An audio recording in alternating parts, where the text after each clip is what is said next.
Thank you very much. Today,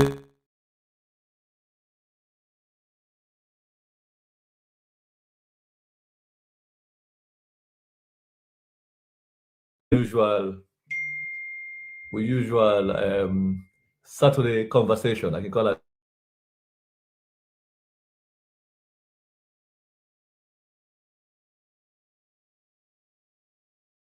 the Saturday public lecture.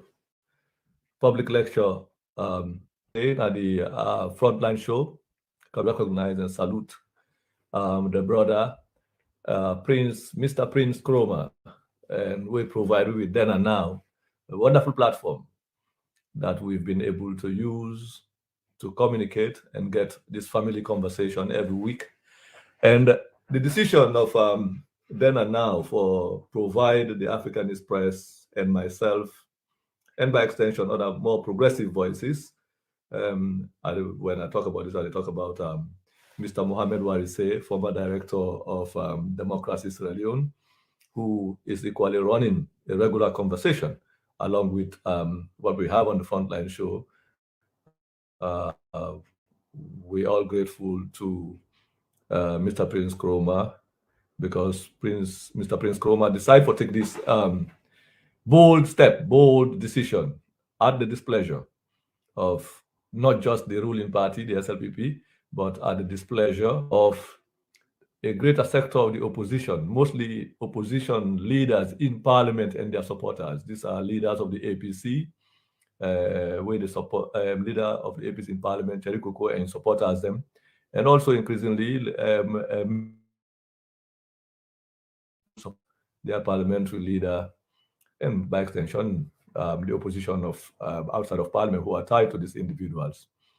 I have seen on social media quite often effort for insult Mr. Prince Kroma and then and now, to the extent that many of these APC, SLPP, and NGC, but more especially the opposition supporters of these parties, the APC and the NGC, are so offended and then vexed against Mr. Kroma and then and now, because I think say then and now don't provide we with the opportunity for me to talk to Sierra Leoneans directly from that. Yeah, I find that amusing. I find that funny. It's a funny development, but most also apart from the funny nature of that reaction. Now, what it tells us about the nature of the Sierra Leonean, the character of who we are as Sierra Leoneans. Not too long ago, many of these individuals were the vex, and then and now, Mr. Prince Kroma and the other brothers, and we get platforms we don't future we and also who are being insulted, by these Sierra Leoneans who support these sellout politicians, I would call them. If not, that would make them vex, I use the adjective, these sellout politicians. Now, the fact that many of these people enforce leading up to 20, make I just say, there is hardly any political party, no political party, no day, where the supporters and the leaders there, no don't insult me, no don't cost me. And this, therefore, with SLPP, APC, NGC, at least at the one way we don't see. All of them, they may not cost me before 2018, or they may not support me, they may not support or dance around me, but I need support because I don't really care whether somebody is supporting my work, politician supports my work in Sierra Leone, or is against it. Because for me, I don't think they support the work that we do. They basically opportunistically grip we work whenever they think say the work favor them. So before 2018, many of the people who call themselves NGC, them insult me. The same way people who call themselves APC at the time, they insult me. And the people who call themselves NGC, they were SLPP also, they were offended before they became NGC. So after 2018, when Madabio win the election, some of the people even they cost me for NGC, some of them take appointments in the government and did it. Then in the process, when we begin scrutinize the Madabio administration, many of these people are now APC or SLPP, NGC people, they begin dance around we work, propagate. So I got this request from different platforms some run by APC people, some NGC, all kinds of platform. They may ask me for get interviews, for be on the platform, for talk about the African Express, for talk about the corruption of Madabio, for talk about the publications of what they make. Sometimes I get for squeeze my own time for make I even be in them platform. But when I started the African Express and we begin to write, I was not thinking about these platforms, whether somebody gets social media, and I just see people what they do. Okay, I appreciate the fact that there are multiple voices out there speaking about the things that are happening in Sudan, whether for it or against it. I don't care. I just cared about the work that I was doing. Abutumi head. So, but when these people reach out to me and things say they want to interview me on their shows, on their platform, I squeeze me time and I make myself available. Not because I need them for make me go ahead, but I just believe, say, I wanted to make myself available for get a conversation around them, for cater to their own audience. When I published African Express in the African, I was catering to an audience already that was there, that has been with us across the years, across more than 10 years of thereabout. Many of them non-Sierra Leoneans in the first place. So when Sierra Leoneans who have their own platforms on social media or radio decide for interview me, I was basically catering. Then they use me for cater to their own platform, their own audience, which I have no problem with. I appreciated that, which is why I subtracted from my own time and my schedule for making myself available. Sometimes some of the social media interview them, even if you say at 1 hour, they end up go 4 hours. You get tired with it. But you don't even tell them no. Because you felt obligated, because you're not Sierra Leonean, you want to participate, or Sierra Leonean ask you for the platform, you decide for do. Not that I did not know many of them represent this party, and some of them don't even cost me. Not the past. I have APC supporters, SLPP supporters, NGC supporters who did not cost me before 2018. Some of them call me literally, send me message, say, do you forgive we? Some of them I even had to remove them from my Facebook page. Some of them by 2021, when we don't expose Fatima Bio and Mada Bio and travel, they had to call me for me to add them on my own platform again. I go for look for them. Because I have thousands of people where they cost. Because it cost me, I just block, remove you from the space. Why? Because I get more decent people than on my page. We not to sell it. I don't know why me they read cost on my page. They follow them. So I remove people who insult from my page, from my platforms. So I do that. Some of them I call them, they call me now. Say, hey, we don't beg now, add we on your page. So I get to look for them in the stack of people that I've blocked from my page for add them back. By 2021, the leaders then come.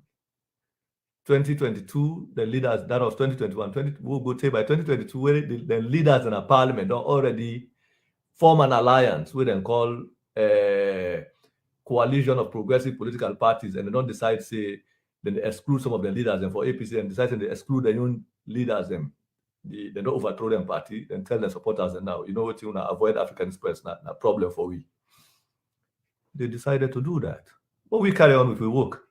So the few people that will still continue, by the way, at the time, if I be not be then and now, you not be past 2-3 times. But many of the people that now we decide to stay away from we and decide to sabotage we work, I had been on their platform multiple times.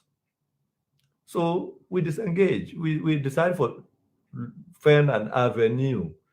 Somebody decide for provide an opportunity for say, if you want to talk to the people of Sierra and continue for spread with a message about a publication, because we said don't realize, say, okay, in as much as we're in the right, now there's need for me we explain to people what we the right and what they do, because we don't find out, say, some of the audience who we get in Sierra Leone, they don't read. But then even if they go to school, they don't get time for it. So we said to talk to them. So a brother built his platform, has been working on it, decides, say, anytime we need Naya, we'll give you time, can't talk. That is what they are now provided. So because of that, the other people, the way they support NGC and APC and them party, then they curse Prince Kuroma and then and now and call them bias, this and that, call their names. Or some of them say, me don't join these other people. Then. I mean, the time where I'm going on a platform, I join, no, they make use of me time. But here, now me, they make use of somebody in platform for communicate a message. That's the difference. We're not going to use me for cater to my own audience, use me expertise, me publications, and for make a talk. I don't get problem with that because now help I'm the help una. I mean the help una for make una cater to our audience. Maybe even generate for una more members for our audience, generate audience for now. In the case of then and now, na me, then they assist for make us spread my own word. So you see the difference between the two. Una na be opportunistic people that we been decide for hang on me message for carry on una own selfish intentions, whether not for promoting a political party, for enlarge our young base, or for cater to our audience. And that one I do. In the case of then and now, then give me a platform for make me talk to my own audience. So basically, they are helping the African Express and myself to reach out to Sierra Leoneans. Whereas on our own part, they try for use we own presence on a platform for boosting ourselves. Now the difference that. So in actual fact, now we for the insult, not only for the insult, we for way people they try for assist to forget to message across. But we understand is that my work does not serve your interest, and I know they pretend for that. I am not a member of any of your parties. I don't wish to be. But at the same time, nobody dictates how I do my work and how I choose to do my work. And at the same time, as a Sierra Leonean, I have a right for interact with any other Sierra Leonean, even if we don't share the same views. So if I choose to stay away from you because I don't discover, say, you are an opportunist and that your agenda is just to serve your own political party and not the national interest, don't be angry with that. I ally with people who mean well for Sierra Leone, who I believe mean well for Sierra Leone. And I'm capable enough. As a journalist, I get over 20 years of experience of working in the press in Sierra Leone. There is few journalists who get that amount of years with me. And the difference is my work goes across governments, from Tijan Kaba to Anes Kroma to Madabio. Much of our politicians who are in a parliament, who are the support, so we've been there before them. And we still get for there after them. So I'm not bothered with your insults, I mean, for me, Mami Koso, praise or anything is nothing to me. The only thing I know say your anger and your vexation, no, they stop me for doing my own work. Number one. Number two, I know say no sign of that the world will cause change society. That one day I know that. I know I'm as an academic and as a historian. Okay. I know I'm back as a journalist looking at societies all around the world. So I'm experienced enough and get sense enough and old enough for know what is right for me, who I should work with, and who I should associate with. You know, they determine that. So your vexation is meaningless to me. If anything, if you vex it because I decide for kind then and now for way then and now give me opportunity for talk to the Sardina people, I will come here 10 times in a day. If from just tell you say,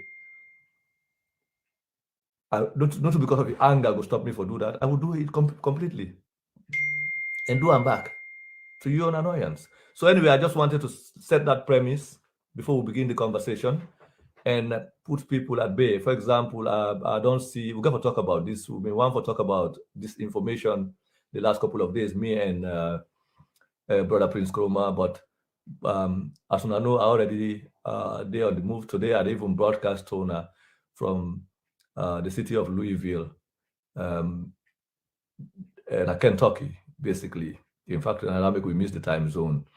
I have been here for the last couple of days as a visiting scholar at the University of Louisville. And the good thing here is that we also get a good number of staff on the ground, people who have been working with the African Express. So I expect, say, in the next couple of weeks, you will be very much seeing more productive work with a return to the Sunday schedule. When I remember, by 2021, every Sunday night we will publish an article on Sierra Leone. And we'll be stopped because we don't know, so we don't finish with exposing the Madabio government. Now moving forward, we don't see now the people even hide behind the scenes. So even they help Madabio, when a lawyer them, parliamentarian them, and other civil society and media groups and business people, even they hide, we don't see them now. So moving forward with the return to the actual schedule, our regular Sunday publications will come back, as it were.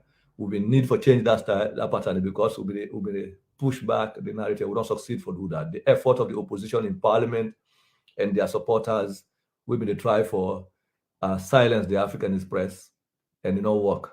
So that may require we for change with tactics and with strategy of publication. We have been see these short publications where they come out different kind of snippets, daily and regular by the hour publication. Now we come back to weekly schedule with exclusives that we've been publishing. So I look forward to that. And that is part of one of the things I look forward doing from the state of Kentucky at the University of Louisville, where I am right now, and hope for the next couple of weeks and months, at least till the winter come. So that na the purpose, the preface of today's conversation. So last week, if I remember, we've been get a very instructive conversation. That instructive conversation being got to do with the Anti-Corruption Commission, how the ACC has been used in elections, in every presidential election, as a weapon against political opponents.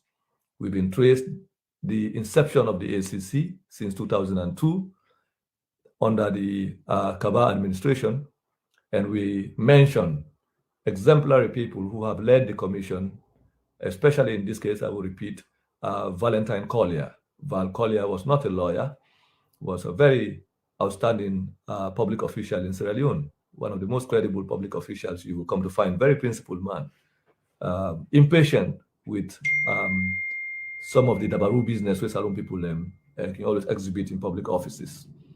And I say that because as a journalist, and by the time helping to edit Concord Times, or as editor of Concord Times, I watched Val Collier up to the point where he was forced out of office by the SLPP administration through the use of parliament, because he was very determined at the time for expose corruption within the SLPP administration led by Tijan Kaba, to the extent that he fell apart with Tijan Kaba. Tijan Kaba, I remember an event at the British Council when he was launching the anti-corruption strategy of 2005, complained, say the ACC don't get a bad name.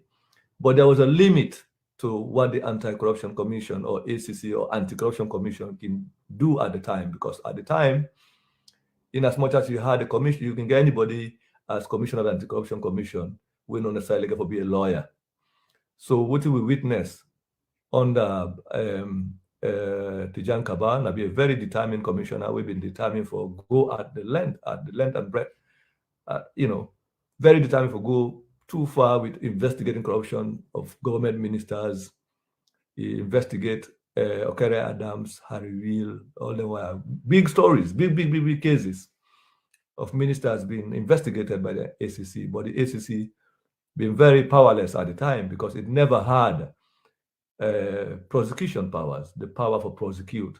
In fact, at the time, anybody, when a senior person like that, can be an ACC commissioner without being a lawyer.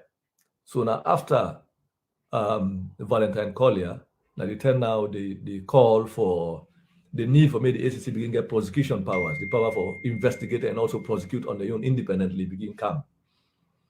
And because of how the Tijan Kaba administration handled the anti-corruption problem, the British defeat them fold up funding. They even decided to hold up some of the support to the ACC leading up to the elections of 2007. In fact, now that time they will begin get musicians like Daddy Sarge produce corruption, they do so. Now the time that you see Emerson step on the stage with the music, we get for deal with corruption largely. Bobo Bele, Tufu Tarata, all these kind of songs. So the emergence of new protest music in the post-war era, anti-corruption music in itself was symptomatic of the prevalence of corruption in the country under the SLPP of Tijan Kaba. So the Anti-Corruption Commission's frustration in this determined effort to go after corrupt people was crippled because the commission, when they don't investigate it, and they send the file and go to the Attorney General's office, the Minister of Justice and Law Officers Department. And there was an unwillingness on the part of the Law Officers Department to prosecute many of them people there at the time. And this was the time when we been get At some point, Eke Hallowell as Attorney General and Minister of Justice. At some point, we will get Berewa as Attorney General and Minister of Justice before he become Vice President, and leading up to the elections of 2007. But at the time, it was already obvious that the government of Tijan Kaba was massively corrupt, and not only the music itself, you not be need newspaper or anything or what they talk about, but just look the music we come out with it, and then they, from jungle leaders to Emerson Bokari to Daddy Sarge, Innocent with the Dewa will give a notice, So you see, say by 2007, the length and breadth of Sierra Leone, everybody knew. Wutina Bobo Bele, they knew to foot Arata, anti-corruption, the watch, that kind of thing. So you find out, say, the Anti-Corruption Commission was really progressive. And the effort of the Anti-Corruption Commission for Fight Corruption was also replicated in the efforts of these cultural producers, musicians producing music that complemented the effort and the message of the ACC.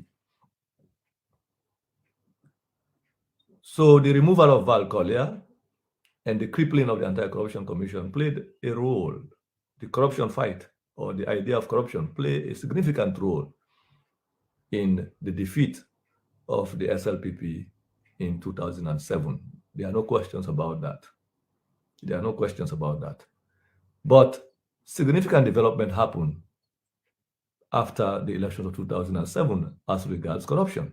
When Ernest Kroma came to power, there was need for sure the international community and development partners, donors, will be not begin fold up the money.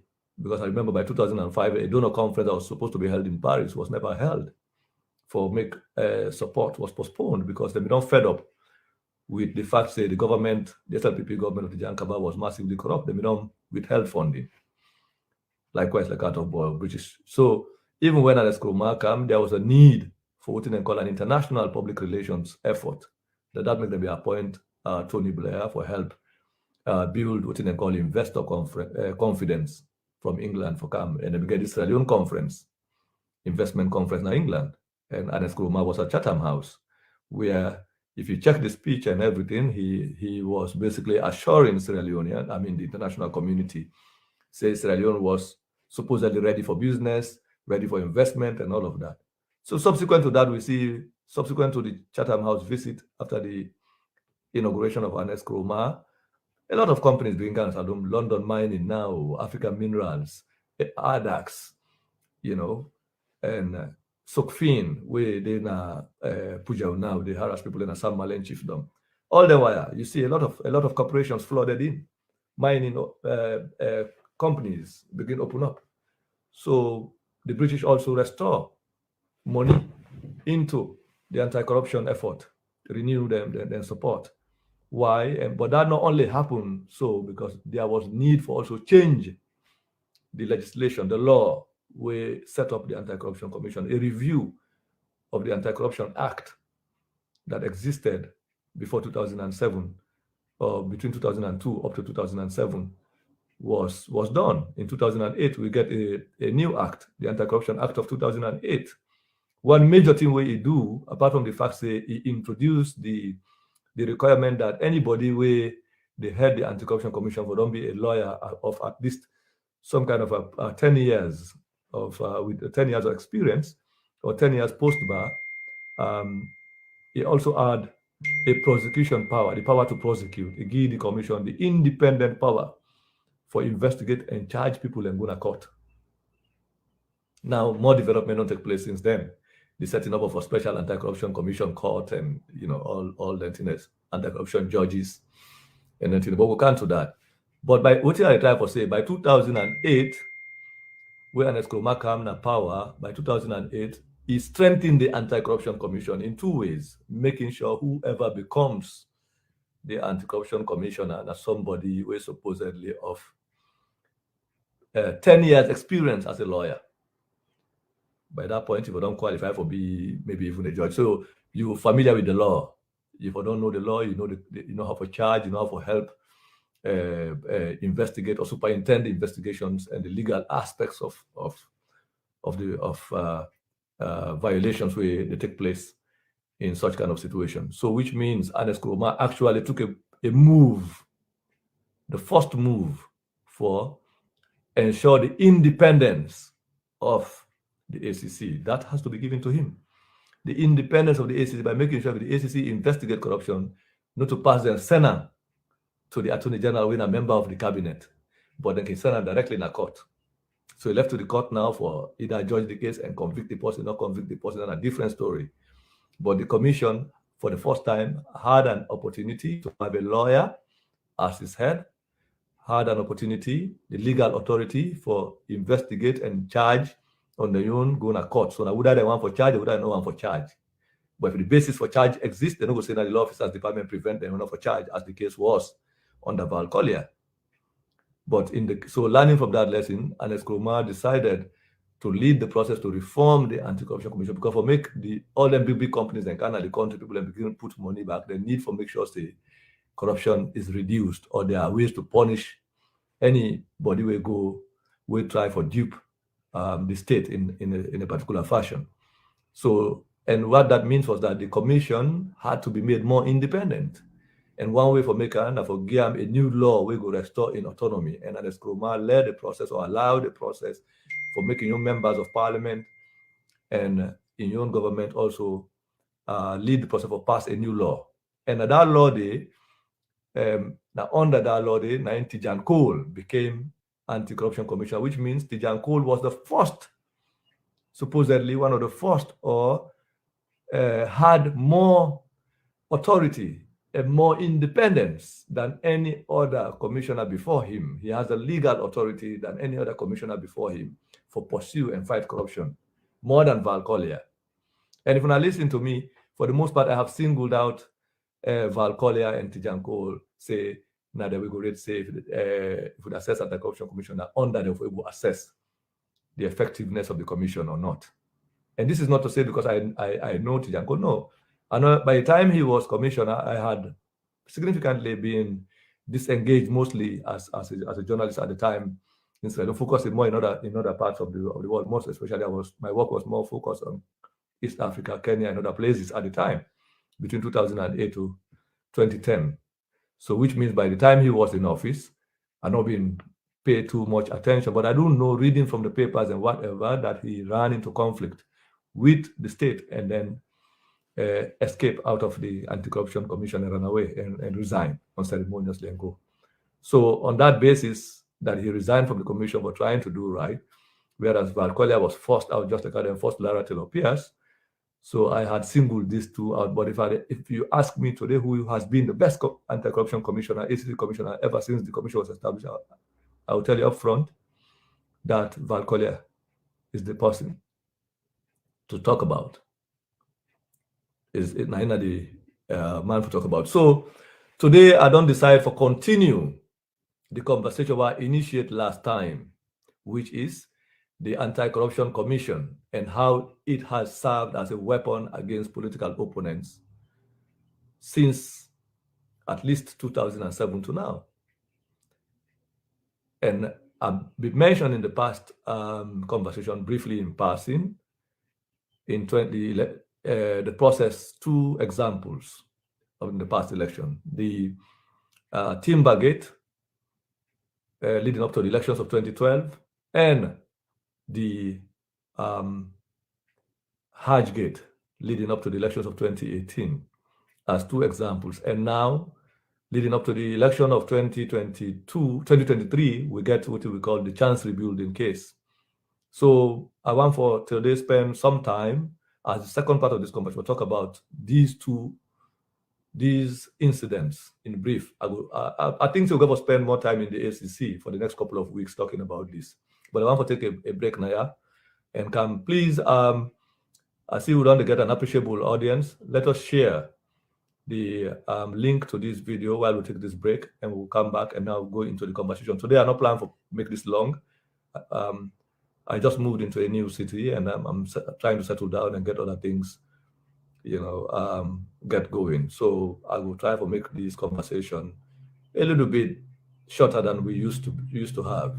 But I'm hoping that in the process, we will talk about many things. I will try to mention this whole idea of Mamadi Doumbouya from Guinea visiting Sierra Leone and the anxiety it has caused. I will try to spend 1-2 minutes, maybe towards the end, if I not forget. But so we'll take a break and we'll come back. And thank you very much for being here.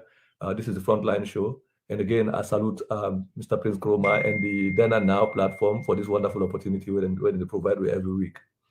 I will come back shortly after this break.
All right. Once again, thank you very much for the wonderful time and opportunity we then and now give you for get this regular weekly conversation. Today is the 29th day of October. It's on a Saturday. And from me on time, we have 2:40. And I see already we got an appreciable number of people watching from Berlin, from different parts of Europe, the UK, in Sierra Leone. And next week, we got to bring up a new program. We'll talk about the disinformation campaign and how to counter disinformation. As soon as I know, we don't get very dangerous poison that is being spread by the politicians in Sierra Leone and their allies, both in civil society, in media, and all of that. And there's a need for interrogate this information as alone now. Especially so from the last year to now, we got for look at the reported arrest of people, the effort for discredit credible institutions like Then and Now and other people, the slanderous campaigns, lies, effort for create distraction, drama, and all that. How for counter them, how for discover. And we'll give you examples from our own experience. People the way they send we fake information, thinking, use people the way we believe or send fake information to them for make them pass on to we. We look at those things, how we able to identify some of these things and how we identify them, how they vet information. We think say it's high time we educate the civilian and public about these information campaigns, especially as we go into the election, and for point out not only examples, but point out possible areas where these disinformation efforts are coming from that we've identified. And we will name names of people who don't try for pass fake information to people that we believe, people that we know, so that they will pass them on to we, or some the way pass them to we directly. So that duty, we owe this to the country and we people them. So a couple of things has happened since our last conversation, which is the chance rebuilding case. Because the chance rebuilding case will be in start where we begin highlight the effort of the Anti-Corruption Commission and how it's becoming a tool in every public election. So we go start off the conversation from that point by way of an update from the Anti-Corruption Commission, and not only the current chance rebuilding case, but working backwards for see how similar situations don't happen. And I already highlight to and say the Anti-Corruption Commission get the power to prosecute, the independence, we'll talk about the autonomy of the Anti-Corruption Commission, the autonomy, the independence of the ACC was given to it in absolute terms by the Ernest Bai Koroma government. Because I remember last week when I talk about this situation, the weaponization of the ACC, I see argument on social media, especially coming from APC people, we tend for misinterpret or misrepresent my words, that I don't talk say Ernest Koroma and weaponize the ACC. That's not their own interpretation, but my words are very clear. The institution is what I'm looking at. So the president appoints an anti-corruption commissioner.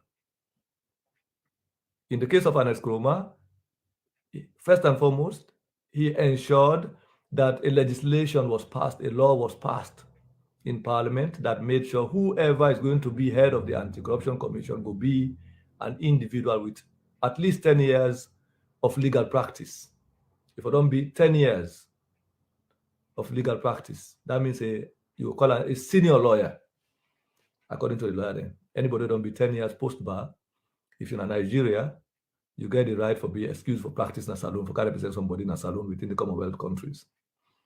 So I know about my attention about this was brought to my attention in 2000 and subsequently after the war, when Edo Okania, a Nigerian lawyer, had come to Sierra Leone to represent Fode Sanko, and Berewa had not been agreed. Solomon Berewa had not been agreed for making represent them, including even Eke Hallowell as Attorney General had not been agreed. Part of the argument was that since Edo Okanya, Nigerian lawyer, will be one for represent Fode Sanko, was 9 years and a half, even on the 9 years, 6 months since he began practice law in Nigeria. So based on that, then things say he was not qualified to represent anyone in Sierra Leone. So the man put up an argument, say, since he not been come for practice law in a salon, and did it completely, they asked for some kind of a waiver that will allow him to just represent his client, who was Fode Sanko. They made that argument back and forth. Now the special court charged Fode Sanko and taken from the judiciary officer and transferred to the special court trial. But the idea of 10 years post-bar, that you have to have 10 years post-bar experience in another Commonwealth country, in say West Africa, you can be allowed to practice. That is when my first introduction to that arrangement within the legal system of British Commonwealth countries in West Africa, I became aware of it through observing and covering. And by that time, most of the articles I write, they were published by the Democrat newspaper. This was, I think, around 2002, 2003, if I remember very well, if I don't forget. But sometimes I get for look at my papers and for see what time. But now that time, I can't know. So when Ernest Koroma passed law in 2008 for talk say anybody with the head the Anti-Corruption Commissioner, for be or any kind possible, for be lawyer, and only a lawyer with 10 years experience, they really meant that they forget a senior lawyer where we say Naingo serve as head of the ACC. Then a major change from the 2002 Act we introduced, we established the commission. The number two thing again, we then say that the commission for the first time again forget under that law the power for investigate and prosecute and charge go to court. That not been the first time where the Anti-Corruption Commission investigate under the Jankabad term.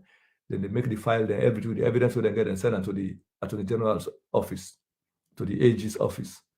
And the AG, as we already known, are the Minister of Justice, are part of the cabinet. So you don't go on for charge any government minister. But another the problem they encounter with Val Collier, take Parliament for some. He come out. Then basically they chased him out of the ACC. So learning from that experience, and Ernest Koroma within a parliament I think he decides for make them get confidence in the anti-corruption effort, they need for change the law. Then only change the law for make sure that the commission get the power for prosecute, charge on their own, but the commission also get the power for, the commission should be led by a lawyer, senior lawyer. So Tijan Cole, now under that circumstance, Tijan Cole become ACC commissioner. which means he's a senior lawyer, head the commission. He had more independence by law. The law gave more independence for staff. So when they talk about the independence of the Anti-Corruption Commission, it begins that process, the legal basis for me, we talk about the autonomy of the ACC start under Ernest Koroma, under the 2008. Now, there's a difference. It's a different conversation whether the ACC are not able to operate independently, regardless of the fact that they get this law, we allow them. And for many of us, we don't already talk, say the ACC has not been independent of the machination of politicians. When I know that the politicians within a power, or politicians with power, they've not allowed the Anti-Corruption Commission, the ACC, to operate independently and work fairly in pursuit against graft, against corruption. In fact, now because Tijan Cole enter into that kind of situation, I make it run away left. In the case of Val Collier, you know, we get the power where Tijan Cole get. Where Tijan Cole in get the power, get the independence for pursue corruption. The politicians, they will get power in the country, then chase them out for me run away. So moving forward, the question is, has the commission been useful? Has it been useless? And what has made the commission useless, a useless entity? Okay, in my view, we do not need an anti-corruption commission in Sierra Leone. The reason is because I don't observe the commission from 2002 to 2022, 20 years history. I don't find out, say, it has produced what sociologists will call its latent functions instead of its manifest function. The purpose for which the Anti-Corruption Commission was established, it has failed to live up to those expectations, and for that purpose, it otherwise turned for be the reverse of what it was established for. So in that case, there is no need for an ACC. The reason why we get an Anti-Corruption Commissioner because the transparency mechanisms in the country were destroyed. We are destroyed by the politics of corruption, political corruption, and the lack of institutional independence within the governance arrangement. Okay, checks and balances, not they operate, separation of powers, not they operate in a real sense between the three arms of government.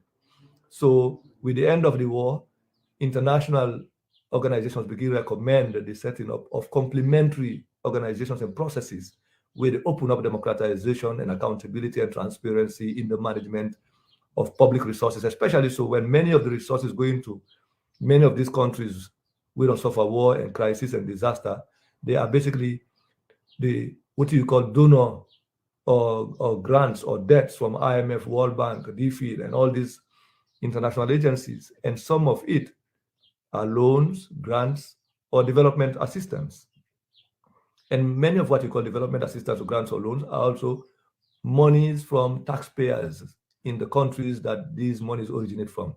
Taxpayers in America, taxpayers in Canada, taxpayers in Norway, taxpayers in Sweden, taxpayers in England, taxpayers in Belgium, Germany, and other such countries. Now, they move money, now in the government, they take organizations, and put her into some of these countries. They have to be held accountable in America, in Canada, in Europe for these monies. They have to have a way to justify and explain why then they continue for give Salome money. And one way for continue for say the money is benefiting ordinary people, is providing water supply, is providing good roads, is providing electricity supply. But now with 20 years of the setting up of an anti-corruption commission way for prevent the theft of public money by public officials, and then provide services, better services, social service delivery, economic and social development for Sierra Leoneans, we don't end up in a situation where our conditions have gotten worse than it was before 2002 when the ACC was established. It has gotten worse in 2022 more than in 2002. The question then is, the Anti-Corruption Commission has failed in its supposed pronounced effort for mop and prevent leakages, theft of public funds will go into social service delivery. The question is then, how did it fail? Who are responsible for its failure? We'd already established, say, intentionally, a government that came to power in 2000 and following 2007 elections empowered the commission with law and an institutional arrangement that would have allowed it to operate independently. But then it has failed to do that because the politicians with power, located in parliament, in the judiciary, in other sectors of the administration, have disabled the commission from functioning. And that is what I want to talk about today. Now, that's what I want to talk about. And using 3 examples: the current chance rebuilding case, where we get leading up to the elections of 2023, the Hajgate, where happened leading up to the elections of 2018, and the Timbergate will happen leading up to the elections of 2012. These events, these 3 major things that are not happen coincidentally, not a coincidence. Then they not only happen right at the time when elections they come, but also they occurred and involved individuals who have a stake in any pending election, any pending presidential election. In the case of 2011, with the Timbergate, it was zoomed on the vice president, who many in the APC at the time wanted the president to remove, so that they will take charge and become in his place. They not be one make Ernest Koroma run with her in the elections of 2012. Now, did they succeed to do that? No. Why did they not succeed to do that? We're going to talk about that with profile. Why JFK or Joseph Kamara not be able or not be moved ahead for charge Sam Sumana at the time, even though he had the power to do that. And if he want to do that, if he been do that, even if he go lost the case, if he been do that, but he not do it. You don't understand? And that there was no basis to remove the vice president in this instance and move on with a candidate in the election. So if Ernest Koroma wanted to run in the pending election with another person, he will have to drop his ongoing vice president. But regardless, you see, he ended up dropping the vice president leading up to the election of 2018. Not only that, appointed another vice president who was also supposedly implicated in another corruption scandal, the Hajgate scandal. And then automatically, the people who were accused also, 2 of the most senior people in the party at the time, the deputy chairman of the party, Minkailu Mansare, and Victor Fo, were senior people in the APC, very senior people. But they also, because of the Hajgate corruption scandal, they could not have a moral basis or a justification. He wanted to do that. The APC members wanted them to do that. They will not have. They were discounted by that allegation. Now the allegations were dismissed. They've been turned down. They've been, they don't throw away. And the question is, how did Adema Koli, who was the commissioner at the time, also able to charge them and then they all come up with those allegations against them, or who was investigating them, which affected, and who were the beneficiaries? Is it possible that the APC ticket, as it was in 2018, will have become that ticket if the Hajgate scandal not happened? Now, leading up to 2023, we also get the same ACC implicating a leading contender for the election. Somebody, Samura Kamara, is also implicated in this case, simply leading up to the election of 2023. And and this also has to do with the APC internal politics and also the national politics in the elections. So all of these are correlated and connected. They are not separate from each other. They are not coincidental, and they all got to do with the commission. So when I put all of this in perspective, and then contrast this development, these 3 cases where they put more seriousness into, where they end up being 0, 0, and 0, and then look at the evidence of corruption itself as we have it, and really corrupt people the way we all know, where they waka around, who don't use both the media and politicians don't use as examples of corruption. And ACC never touch them, never bother about those things. Then the question is, why do we need an ACC? In my view, if we had an effective audit service, an audit service that checks and inspect, independent audit service where they check and inspect government expenditure and track them and reporter, and then there's action from Parliament, the Parliamentary Accountability and Finance Committees, they will take control the oversight responsibility of Parliament for safeguard public finances. We're not going to get this kind of need for an ACC. So because then the Accountant General's Department will ensure that they're not going to just write check or allow or authorize the opening of an account without going through the required procedures. So if this internal control mechanism, internal audit processes, transparency system within the administration were respected, institutions and the Accountant General's Department, the Audit Service, the Parliamentary Oversight Committee on Finance or Accountability Committee, as you have it, and Parliamentary Accounts Committee, Accountability Committee, the PAC of Parliament, the Audit Service, the Accountant General's Department, the central bank, if it's independent, the bank, an independent bank governance central bank, they are enough, more than enough, for control, waste in public spending, for control, theft of public funds. There, when somebody steals public money, it becomes a criminal offense. The Criminal Investigations Department of the police will be called in to arrest criminals who steal public money, and they will be charged to court. And where the courts are independent, these people will be sentenced. There will be no need for a special commission to look at the crime of theft, a theft of public funds. You don't need that. You can get anti-corruption laws that are against corruption, but implemented by the transparency mechanisms within the system that exist from the parliamentary level to the executive branches of government and to the judicial branches of government. When you talk about central bank, it's titled Minister of Finance. Accountant General's Department is titled Minister of Finance. The Audit Service, likewise.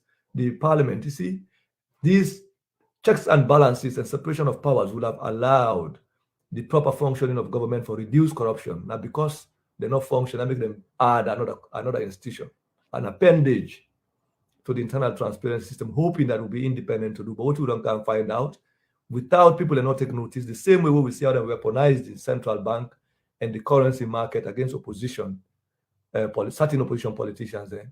Now, so also the Anti-Corruption Commission don't function in these 20 years as an aberration to the process of transparency and accountability, and not become a weapon for exclude and target particular politicians.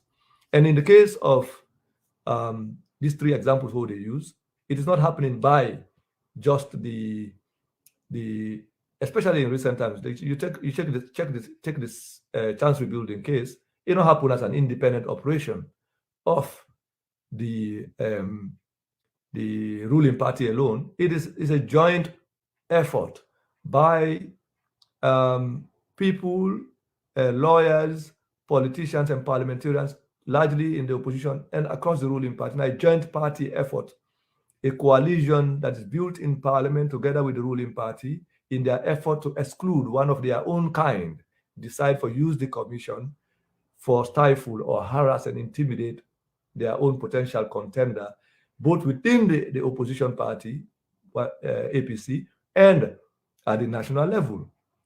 You don't see the case. The other case in 2018 was a case of where the internal struggles within the APC itself as a ruling party, also the ACC was played into that fight for disable key competitors within the party so that other people will rise up.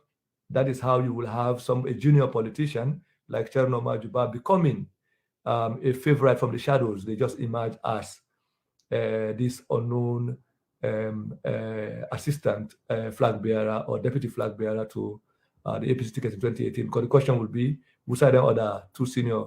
If, for example, the ACC not been frame up or go after Minkailu Mansare and, of course, Victor Fo, is it possible that if we get a junior party member floated? The question of selection or appointment. And don't forget, this is the same individuals who are benefactors of the same undemocratic processes for bring them up the stage of the national political stage, that they organize a coup using the same judiciary and the same anti-corruption process for elevate themselves and hold on to their party. So when you examine this, what you are talking about is junior ranking politicians hiding within political parties and use power and the appendages of power for carry out their own operation. In other countries, it's called the fifth column. So what we've come to identify is the fact that APC opposition members who were mostly, you might call them in the past, these were the Kurumaist, the Anes Kuruma die-hard supporters, Anes Kuruma die-hard followers, who in 2013 went to U Building and endorsed Ernest Koroma as the party's chairman and leader for the third time. And not only that, went as far as going to put Lokoye and endorsed him as chairman for life. And not only that, they begin calling after you, now you even propagated a third-term agenda. Now the very people then mushroom into these institutions, the Anti-Corruption Commission, and now don't end up elevate themselves to higher levels within the party. Now in opposition, they are still working and using the same institutions the same way they use them, but now in association with the regime in power. So the same way we use them, and the elevate them for create these kind of clandestine network within their party for disabled and young people, so that they will propel themselves ahead of the political stage. Is the same way they are using Mother Biona as a shield for further deepen this process, this coup d'etat. You call them a national anti-democratic coup, and it has no respect for party.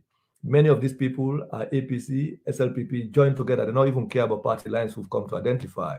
And the Anti-Corruption Commission is one of their weapons that they've used, especially in leading up to 2012, 2018, and now increasingly to going to 2023. So I will take a break here. Then I will begin break these issues then one by one. So we will not just be talking like this, but examine the examples. And I will start by also bringing by way of update the where the court is, where the court matter is, because I understand now they're coming to New York. I will read I'll get the court documents, and I outside the judge, the illegally appointed Adrian Fisher has ruled that the court case on Samura Kamara for Kana, New York, now that they've come up from Freetown, they take we own taxpayer money, pay for themselves, and work at Kana, New York. They say they can't extend the trial up to New York. One, the trial is now taking a year. It has not concluded. Number two, they are now spending more money per diem and tickets from your money back for saying they can't look at the building in New York. They can't look at the site in New York. The judge, the lawyer, and now the accused person, they don't talk to Freetown for one whole year. They transfer now can New York again for can continue the case in New York. Maybe they say one go claim na the building, they can't go claim na the building upside at the roof. Fisher and all the one. So I understand all the accused persons, including Samura Kamara, Nalo, and other people, they all they come. But don't forget, before the ACC charged the matter in court, the ACC claimed that it had investigated. If you don't come to New York, they go China, go other places, they investigate. So the ACC been telling me. So the ACC now, after their investigation, they've charged the court, the judge, the prosecution, the people that were accused now, they're all back. They sit on a plane, then they travel. In fact, from the court document, they say they come off Freetown, they go Dakar, Senegal, from Senegal, then go. Then come na America. So they will be in America, I think, from next week. I don't know if it's Monday or so, but I can't read the document them. So when I go, you're done a way of update. So when I will not be no say the Samura Kamara case, they can New York, but I know now from me. I don't see any of the court papers, and so I understand saying they can New York, except they change their mind now. But that is what is on floor.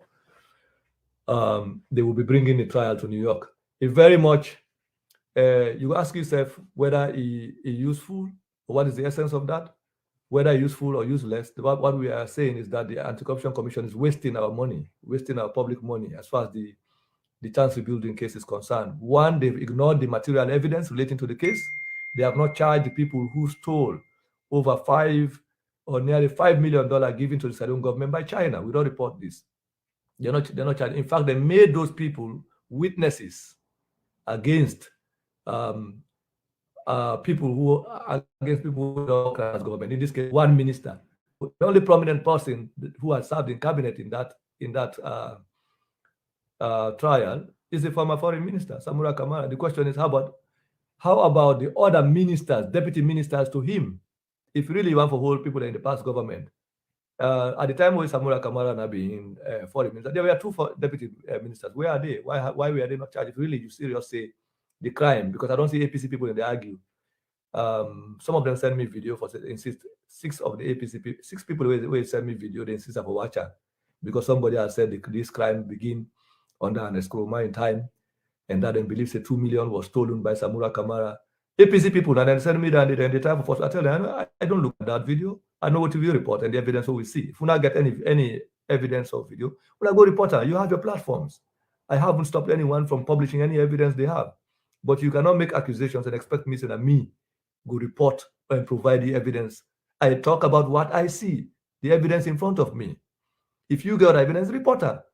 So they say the evidence talk say Samura say he be not thief 2 million. So what has that got to do with me? No, I report about what I have seen. What me see that the Chinese government gives I don't go again. The first transfer of that money happened the first week of March 2018.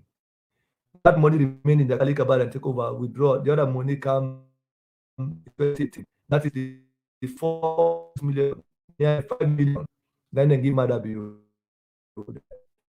They transfer money now. Assuming say we don't know say money don't lost for the embassy. Why the money for make the embassy? Because me for look at the what video they don't go make together with NGC for say me for look at. Tell them and they don't give me a fight. Investigate. Not to what in the you here talk about in the in front of me, the evidence in front of me. So what I know is that the case in Freetown has nothing to do. They don't mention the 5 million to be published. What they are mentioning is something totally different. The people that will take 5 million in 2019 don't worry about them. They're worried about who they stole $2 million. So then the question is, if I reply to them people now, if you really are looking at the Foreign Affairs Ministry, and me on Samura Kamara, you cannot move alone out. You can talk about the minister, the deputy ministers at the time, and Kuma, I think, appointed 2 deputy ministers who served in the Foreign Affairs Ministry. Why the ACC not charge them? Why the APC people are not concerned about that? What role did they play? Them just they as dummies? That's dishonesty. And the was very key individuals in the APC. And then not only that, the Director General of the Foreign Affairs Ministry at the time is the witnesses against the minister under the accused. Don't you see the selective approach to justice in that case? When I'm serious about corruption, or I'm serious for use, or I'm just serious about using corruption for witch hunt on your own opponents there. I don't care which political party you belong. Both the APC, SLPP, NGC, you all don't cost me. You all don't gang up at one point or another, dance, gonna think say the publication of my writings help una. When I feel say me writing there against una begin organized course and parade. You cannot, that doesn't move me. What moves me is evidence of me. And I'm saying when hypocrisy and dishonesty, you can bring it my way. If una want to una flag there a fight or una do it on your own. But you cannot bring it on my head. I speak about what is in front of me. What is in front of me is that there's concrete evidence published by the African, which shows money coming from China to Sierra Leone that the Chinese government gave between March to September 2018. That happened under Mother Bill time. And between June 2019 to September 2019, they transferred from Freetown to New York in the name of building an embassy. All the people who have been at the Foreign Affairs Embassy in New York will deal with that money. They've never been charged. They are made witnesses against the former foreign minister. Now, for the check under the Escoma, at least 4 prominent people in the Ministry of Foreign Affairs, 2 deputy ministers, 1 minister, and the Director General. Only the minister under the Escoma in Foreign Affairs was charged. When you come to Mother Bill time in 2019, how many ministers? Alikaba as minister, you get Abila Tunis. Okay, then at the MC, you get who do you get? You get later Alikaba as ambassador, you get the ambassador. So 2 we did it. on legal affairs, and the other one, I think, political or something. Go free themselves. They're not charged. So you get 3, you get 1, 2, at least 3, 4 people then. When are major people then. Nabila Tunis, Imran, Kanu as one of the deputy ambassadors. You get Kai Kai as an ambassador. You get Ali Kaba as minister. 2 ministers, 1 ambassador, and 2 deputy ambassadors. They have never been charged. They are made witnesses against 1 politician who was former minister. Who now with your own party people who are the fed for a flag bearer. Then you want to blame me because I talk this true. If you say the true, they help on your own crook politics on the pan, crooked politics on a jamfa for talk say Nami una go blame, and you begin to accuse me of my views or my statements of fact, my statement of truth, looking at the whole thing. Then when the interpreter says the support for 1 politician, that is your own headache. It has nothing to do with me. It's not going to stop me for talking to the talk so. You know, whether you una scatter on a party or you not get nothing to do with me. What concerns me is if any politician as alone will come forward and tell me, say, what talk say, Mother Bureau transfer $5 million to New York in 2019 alive. I challenge anyone, APC politicians, so beginning from Cherry Coco to NGC politicians, beginning with Kande Yom Kelai when I supporters them. If anybody can able to tell me, say, when I talk, say, money came from China in 2018, evidence not even telling that evidence, that is where we have a conversation. Or when I talk, say, when I transfer money in New York in 2019, when are the APC people know they talk this? And say, the money I don't transfer, I get that evidence. When I come forward and tell me, say, indeed, I lie, then we will talk about that. But if you say, and you for you allegation. So if you cannot deny and challenge the evidence that we have published, what do you want to talk about? You want me for support you and lie? For talk say because you don't talk say this corruption. Indeed, the building Chancery, is not a new building. It is a government house owned by the Sierra Leonean government way back from Tijankabaden time. That's why we have our mission. Then the money, the lobbying effort, the commitment for China for contribute money to Sierra Leone for the construction of an embassy was something that was seen at the time. In the African Express, we published back in July 2021. When I go back on it, now all be the share what to the right to. Be the share, and dance around. Maybe when I share and not be reader, or when I feel say when I don't read and I don't forget what I know. We did not. We don't forget what we write. We don't forget what we investigate. We don't forget the evidence. It's there. The permanent record isn't what we publish as we go do it forever. You know the loss. So we publish the history of the Chancery building funding and the project. But what we showed, again, that even if the Chancery building was a problem, was an embarrassment to Sierra Leone, the Chancery building, the damage we don't cause at that embassy area, in no other time, it happened under Mother Bureau time. The permit for the construction for the renovation will get today.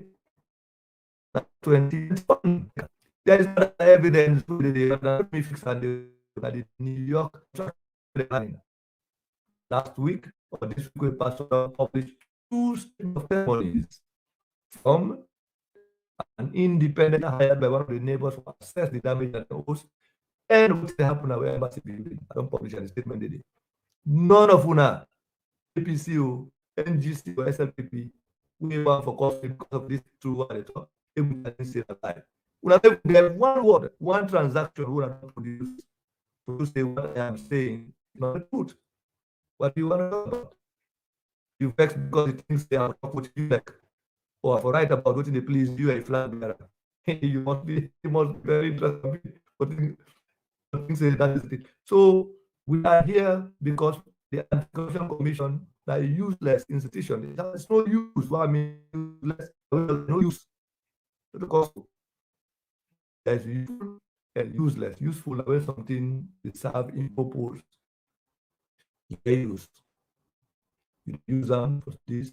But now, the purpose of them is that for control corruption, for address and hold people corrupt. But now, if we check on an Eskroma, we check say this corruption from an Eskroma and minister, which someone come before the minister, you get 4 people there. 1 minister, 2 deputy minister, and director general. That's 4. Then 4. You count on another view. You get 2 minister. You get at least 3 ambassadors. There are 5 people and 9 people there.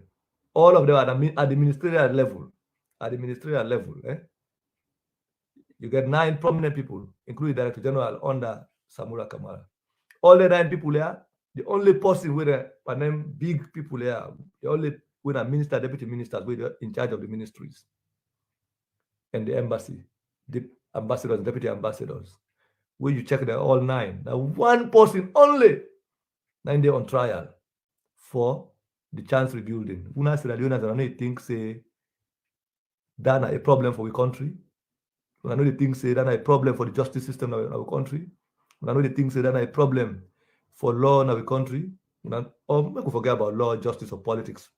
Human beings, as human beings. When a mortal man, maybe when I get flesh, heart, conscience. 9 people then. If I want to say crime we don't commit, when I want to begin from the origin, at least there are 9 people who worked in government, in the Foreign Affairs Ministry to the embassy in New York. Minister and deputy ministers. Have you asked yourself why the deputy ministers and other officials under Ernest Kroma in the Foreign Affairs who works with Samura Kamara have never been indicted? They're clean. They're genuine. Have you asked yourself why the current ministers under the current government and ambassadors who work in New York and Freetown under Madabio, where this corruption happened, they've not been indicted? They're clean. They're free. And the opposition, where they can things say that me the stampede, for me cannot talk without the talk so. Me cannot contribute sanity into this conversation. When I feel say that una noise, when your own lack of conscience and lack of character and lack of human heart, you can hate somebody. But when it comes to justice, when it comes to the truth, when it comes to the dispensation of justice, fair trial, human beings should be capable of identifying fairness and truth, regardless of whether it affects you, your relative, or anyone you support.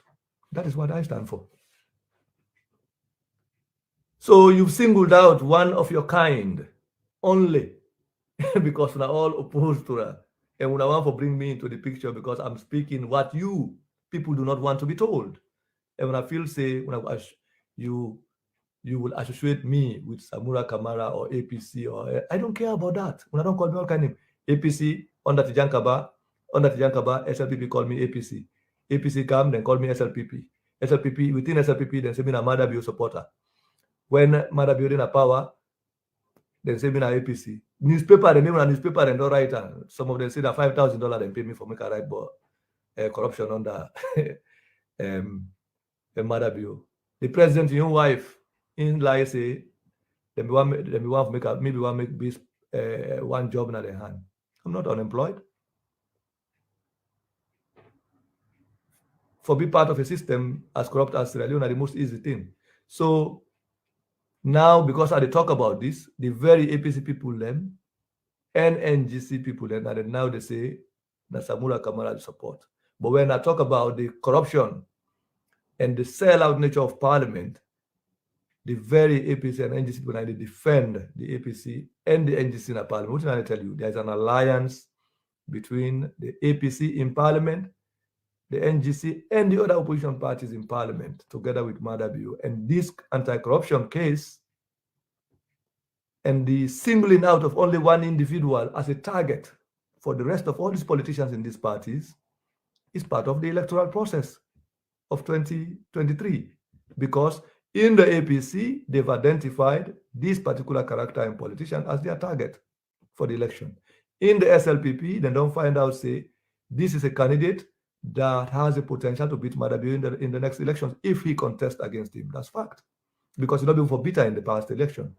So those in the APC who remained dissatisfied with the appointment or selection of Samura Kamara in 2018, they undermined his campaign, still believe they should undermine his campaign. One way they want to do it, now for wrap this case head with the publication that has nothing to do with Africa. And the one for some Africans spend a wigi, Samura Kamara. No, not a wigi. Now, the APC politicians, who have friends in the opposition, we form alliance, we build COP as an opposition alliance. That's an opposition alliance for Wuna, the parliamentary leaders. Now, Wuna decide, say, you have to eliminate a potential contender to be you, and a potential contender to you in your flag bearer competition. So that shows that your common opposition unity, a unit of opposites. The opposition has a unity in parliament, not because they are all united, because they all don't identify a common opponent for them. The SLPP has a benefit in that because NCC then prefer a candidate. If we say APC, SLPP can be defeated, they want an opposition candidate that is their own choice, and they have found that alliance in parliament, whether they accept it or not. That's a fact. And why? Many of the parliamentary politicians in the APC have not been accused of corruption, not because they are not corrupt, because there is no corruption that happened under Anes Kuruma in the 10 years of Anes Kuruma in administration, where you excuse the current parliamentary leader of the APC, Cherno Ramadan Majuba. No. All the agreement the way passed. Not only that he's a favorite of Anes Kuruma, but he was a key leader, a key parliamentarian that superintended all of the mining agreements and other kinds of agreements where it cost the country loss. So if you get a commission of inquiry in Sierra Leone, you have a parliament. Yes, I don't hear one of the opposition people that some of they talk say the opposition na parliament not to the parliament corrupt. Parliament don't corrupt way back, of course. But if we have to look at corruption in the past regime, why did you excuse parliament? What are the role of the current opposition leader in parliament, Cherno Ramadan Majuba, in the corruption of the APC under Anes Kuruma? He was head of the parliamentary committees on mining, accountability committee. All of them participate in these mining committees, passing of these mining agreements, including even telephone companies, where he provided legal services for some of them. Celtel, all these companies, check. And you when I want for can't talk about corruption because they highlighted when I want for can't say when they stampede me and accuse me of membership or support for so. No, you cannot get that passed through my head. The fact of the matter is that there is no corruption that happened under the APC. If we are going to do holistic corruption in Sierra Leone, all of these individuals should have no place in the politics of Sierra Leone because they are damn corrupt. They worked in a corrupt regime. If I say there was corruption, indeed there was corruption, and all of those mining agreements did not pass through parliament like that. At some point, Cherno Ramadan Majuba was himself a deputy speaker of parliament. In the hierarchy of the administration, the organic administration of Sierra Leone, that was number 4th powerful person in the APC at the level of governance. The president, vice president, the speaker, and the deputy speaker are the 4, at least, in a hierarchical order, in a pyramid scheme. That is the 4th person. How did you excuse that individual from the corruption investigations want to do? The very individuals are now they wrap up the same corruption on their own colleagues, and you want to blame me because I'm highlighting the selective approach to fighting corruption. And you want to talk about corruption in the past? We can talk about corruption in the past, but I guarantee you, when we talk about corruption in the past, all of Una, you should be chained. Because if you then check how much you were worth in 2007 when the APC was coming to power and how much you are worth today, wallahi, even set ourselves going away from Una. Because you did not accumulate what you accumulated rightly. It's through the corrupt relationships, through political corruption and other kinds of financial corruption. But we'll get to that. And I'm ready to go into these conversations now because we have an opportunity of looking at the whole picture in a cinematic way, which we will not be see between 2007 to 2018. We are able to see it now. That is what investigation do for you. Struggling across time and across regimes. So that I want to say that the trial is now moving to New York from Freetown, not because there is evidence to be found in New York.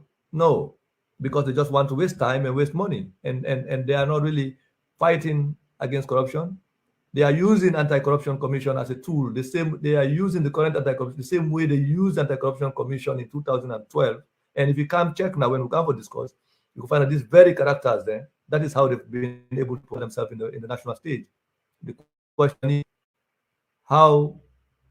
what's the relationship between Ade Macaulay and the current parliamentary leader of the opposition in parliament?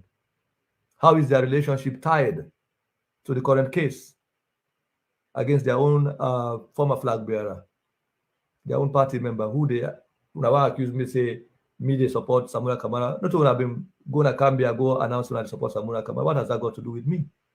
You can choose anybody you want. My work is going to continue because there is going to be corruption in Sierra Leone.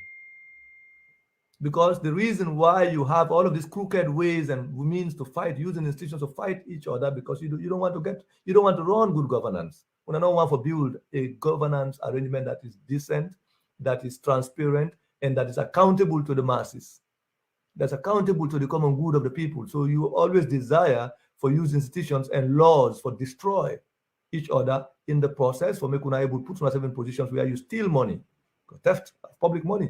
That's what politics is about in Sierra Leone. So, but I hold a commitment as a journalist in this case for lay out the facts as they are. Whether you accept it or not, it's none of my business. My business is to show them, and also help to introduce sanity into a conversation. So I'm saying, before I take the break, may I just repeat what I say.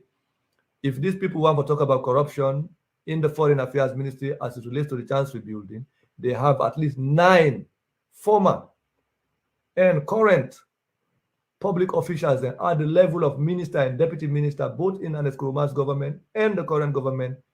The question is, why did, out of all those 9 people, now only one person, the former foreign minister, Samura Kamara, put on trial and accused? How about his two deputy ministers? How about the Director General? In fact, Director General, now one of the witnesses against them. Then in the current government, all of the ministers and ambassadors and deputy ambassadors we received the money in 2019, we carry out and left the project the way it is, when they even interact with the neighbors in 2019. Then they all back now witnesses against one individual out of the 9 prominent people in the government. Not justice, Dandy, a fight against corruption, Dandy. When I know you see that they smell of injustice, it smells of hypocrisy, it smells of political repression, it smells of the use of the Anti-Corruption Commission for go after political opponents, the same way you did in 2012, the same way you did in 2018. Anyway, I'm taking a break and come back and continue this discussion. I never wanted to push this beyond 1 hour, 30 minutes, but it looked like I would do another 15 minutes before we close. We'll still continue this conversation as we move along. But I hope that I've made my point here, that what we have right now is not a trial, is a collaborative effort of opposition politicians in parliament who have built an alliance with BO, alliance among themselves, who want to take over the APC. And not only that, they have also, they are using the ACC the same way. And many of these people are lawyers then. The same way they're saying lawyers have head the Anti-Corruption Commission, so they found the process of making sure they are building a state in future, a draconian state that's going to be superintended by lawyers. And when you get crooked lawyers at the level of the state, it's a danger for the country. It's going to be worse than the army. Guerrilla army will make coup. It will be worse than that. And that now the danger of this is way beyond Madabio. It's way beyond Samura Kamara. It has to do with dangerous politicians who have built alliances across parties, many of them lawyers, also found in civil society, across parties from SLPPA, APC, this now the state capture. So it's not a case of where Madabio captured the institution, it's a case of where these opposition forces, from lawyers to found in institutions from parliament to the ACC to the judiciary, and even outside of parliament, the political parties don't come together and then capture the state. They are in the police department. And this making they see all this drama they happen. this campaign of disinformation involving even state institutions. This is why it's happening, because the opposition are actually these opposition groups, interest groups who don't form this coalition. They are the de facto government. They are the perpetrators of violence across the country. The same way they use an Nkrumah to create the constitutional crisis under the APC and rob it off his head and participate in the corruption and thief and then hide and put the corruption and hate. The same way they use Madabe for commit these political and constitutional atrocities where they happen, including the mass killing of people. Then we have to look at this thing holistically. Otherwise, we deal with a danger whose cause and whose perpetrators we risk jumping over. So we have to look at the country now holistically, because if we not do that and see some of these hidden forces who we don't identify, it could be a problem. And that's the danger we have to really pay attention to. So I want to thank you for being here. Like I say, are they on the road? I mean, broadcasting from Kentucky, Louisville, at the University of Louisville this weekend.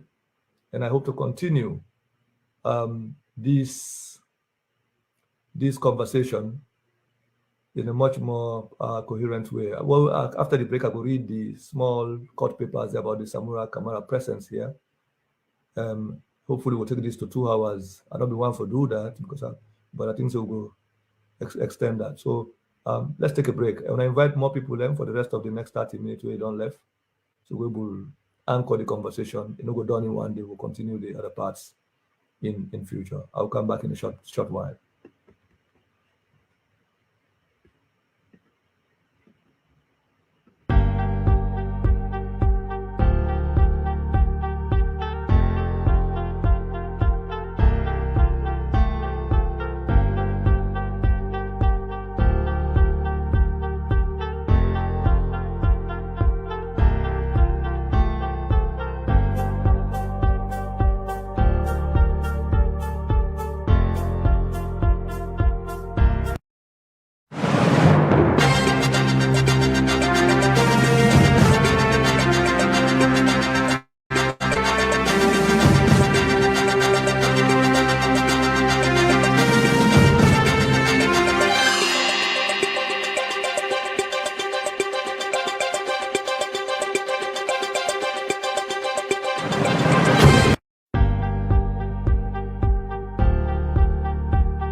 Okay, so we don't do 1 hour 28 minutes in this conversation. I want to read a couple of the what do they call pre-conference approved pre-trial conference orders. Honorable Mr. Justice Fisher Jr. And this was from the Law Courts Building, Shekhar Stevens Street, Freetown, dated 17 October 2022. 17 today, I think. Okay. Justice Fisher signed and stamped this on the 20th of October, 9 days ago. So what happened now? The non-decide said in the Gona, this is the case between the state versus Saidun Alo and the others. Of course, the most prominent here, is Samura Kamara, the 2018 flag bearer of the APC. So then say on the 3rd day of October, the court held a pre-trial conference with a view to putting modalities in place for the court to visit the site, the site of the Chancery Building in New York. So basically, then the site say, then they put modality for me and can New York for can visit the building. And I remember that video, that were released, we're going to the building. The courts, people and say in the Canada, New York, can't see the building, the judge. And all the people and the suspect that now, the accused persons and now the lawyer there. They don't get opportunity for Canada, New York.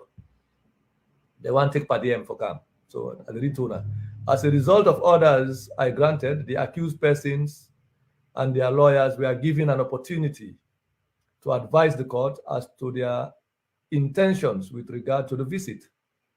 Consequently, the court received the following affidavit from all accused persons, save for the sixth accused person. So they receive, the court say, Fisher say, they all, then they can New York can't see the building. This building here where they don't eat money, where they put Samura Kamara. So they receive a letter written by Mohammed Pamomo Fona on behalf of the first and third accused persons. Then sworn affidavits sworn to by the first and third accused persons. The other thing, a letter from the second accused person's counsel, the lawyer will represent the second accused person. I will read the name, but I already know. A letter and sworn affidavit from the fourth accused, a letter and sworn affidavit from the fifth accused. It is expedient to set out in some detail the contents of the affidavits and letter from the accused persons, the first accused person. So the first person, I think this is Asaidunalo. Gonna put number 1. He said the first accused person submitted a sworn affidavit dated 11th October 2022. That in the we will be now released that video now, covering a letter in which he swore to the following. They say Asaidunalo, I think that's the first accused person. In talk say, with a majority of the counts, the plenty charge then, and then charge pass all. You know, Samura Kamara is not 2 charge you get. Anyway, in say it is imperative that he attends the visit with his counsel, in one for with his lawyer. However, currently does not have the means to travel, and he barely has enough to sustain his family, including his wife and children. So I do not say, although they were in Goa for Canada, New York, but right now, because of the case when not put by all them on there, it didn't court back and forth. You know, the case now 1 year so now, almost. They're not over 50 adjournment. They're not able for sustaining himself, they're not able to pay for himself. He can, however, take care of himself in New York through friends. If you can't, you will get side for day, you get party, we go make you get side for later, transport for waka with them, and all that in the day. But you know, get money for take care of your family itself. So you don't go pay for a lawyer, you don't go pay for yourself for camp. But if you can, you must get 1 or 2 party. We go say, we go sorry for that. You can't sleep here next time in parlor. You go sleep at the couch. So that's all he say.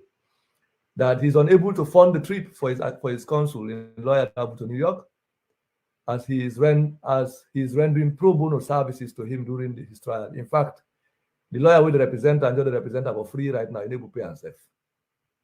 You see?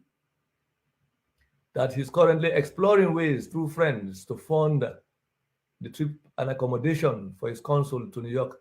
So right now, what they can look for? They can big party them back. Although they get party, they will go allow for me. If you can in New York, for make he catch to them. So the parlor say go sleep there during that 10 days. But it depends big party them back. We'll see if they go help her get money, for me buy ticket for your own lawyer for Canada, New York. That it will be in the interest of justice and fairness if at least a return air ticket to New York is paid for him by the state. So in don't beg the court say, do ya for justice in sake, pay them fair way for pay for a lawyer, do ya? So instead say, so you don't get money, may the government help her.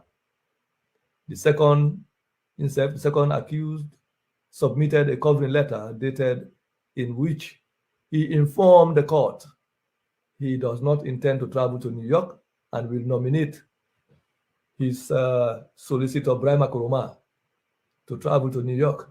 Further, he will fund the trip of this solicitor for trip inclusive of accommodation.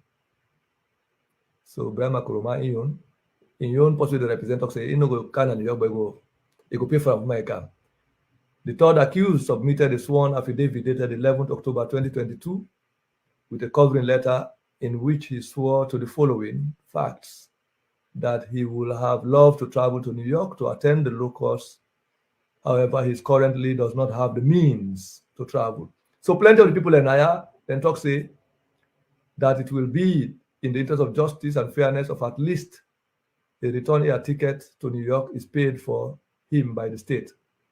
The fourth accused submitted a covering letter in which he affirmed that he will travel to New York and one consul and will bear the cost of traveling. Samura Kamara in say In go Canada, New York, and you go pay for himself with your own lawyer for making them come.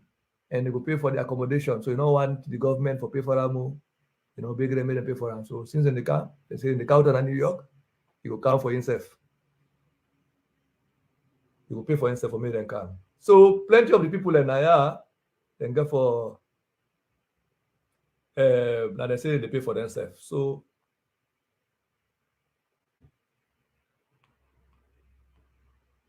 now so they don't agree, say that he has not been okay. I want to see what the judge say after all this now.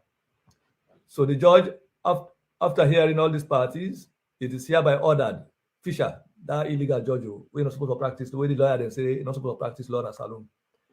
Now we say 1, the Anti-Corruption Commission shall source funding from the government of Sierra Leone to facilitate the movement of the court to New York to conduct, that site visit, and then called locus inco, I don't know how to pronounce it anyway, between the 30th day of October and the 6th day of November 2022 in the following manner.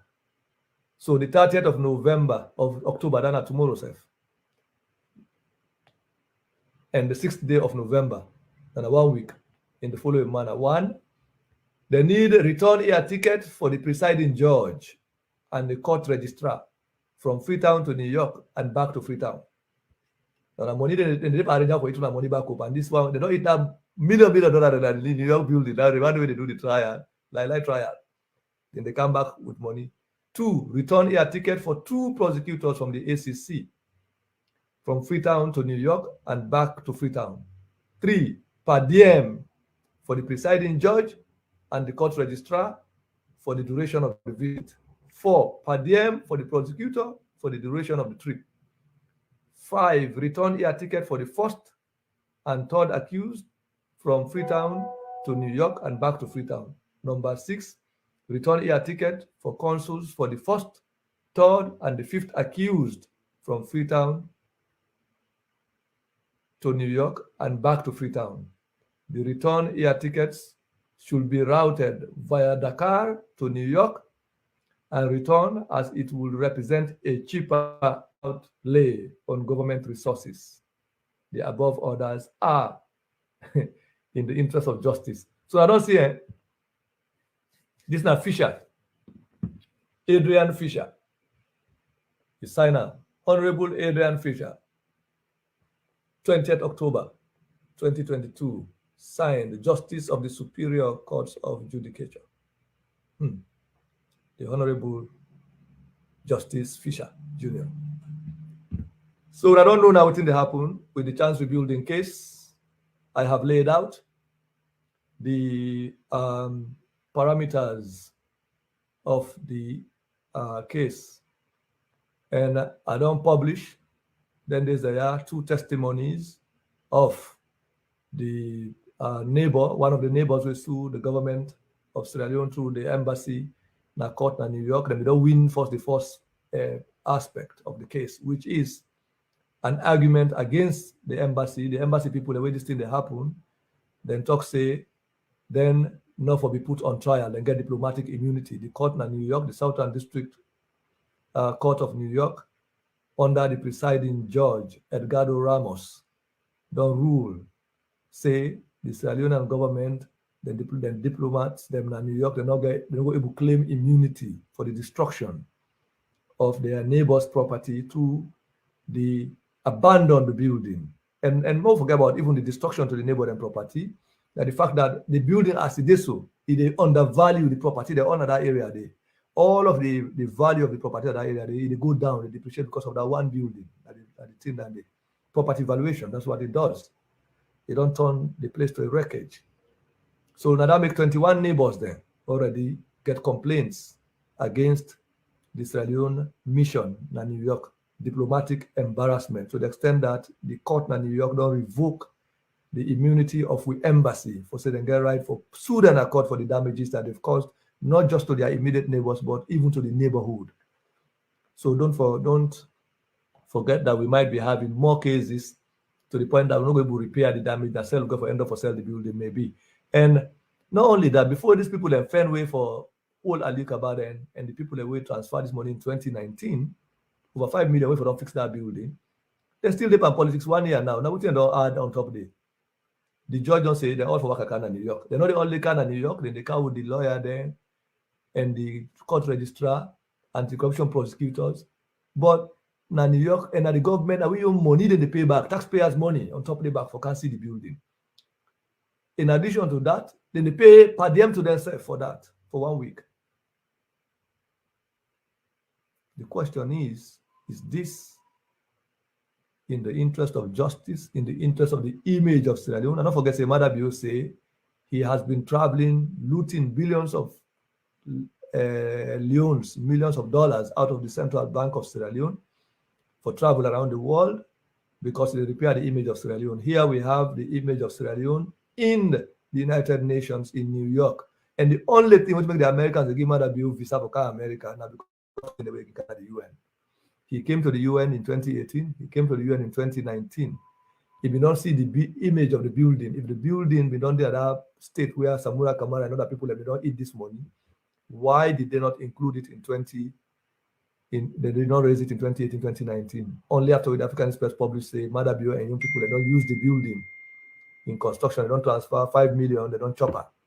And they say, Mongo Fenba, would an APC for whole.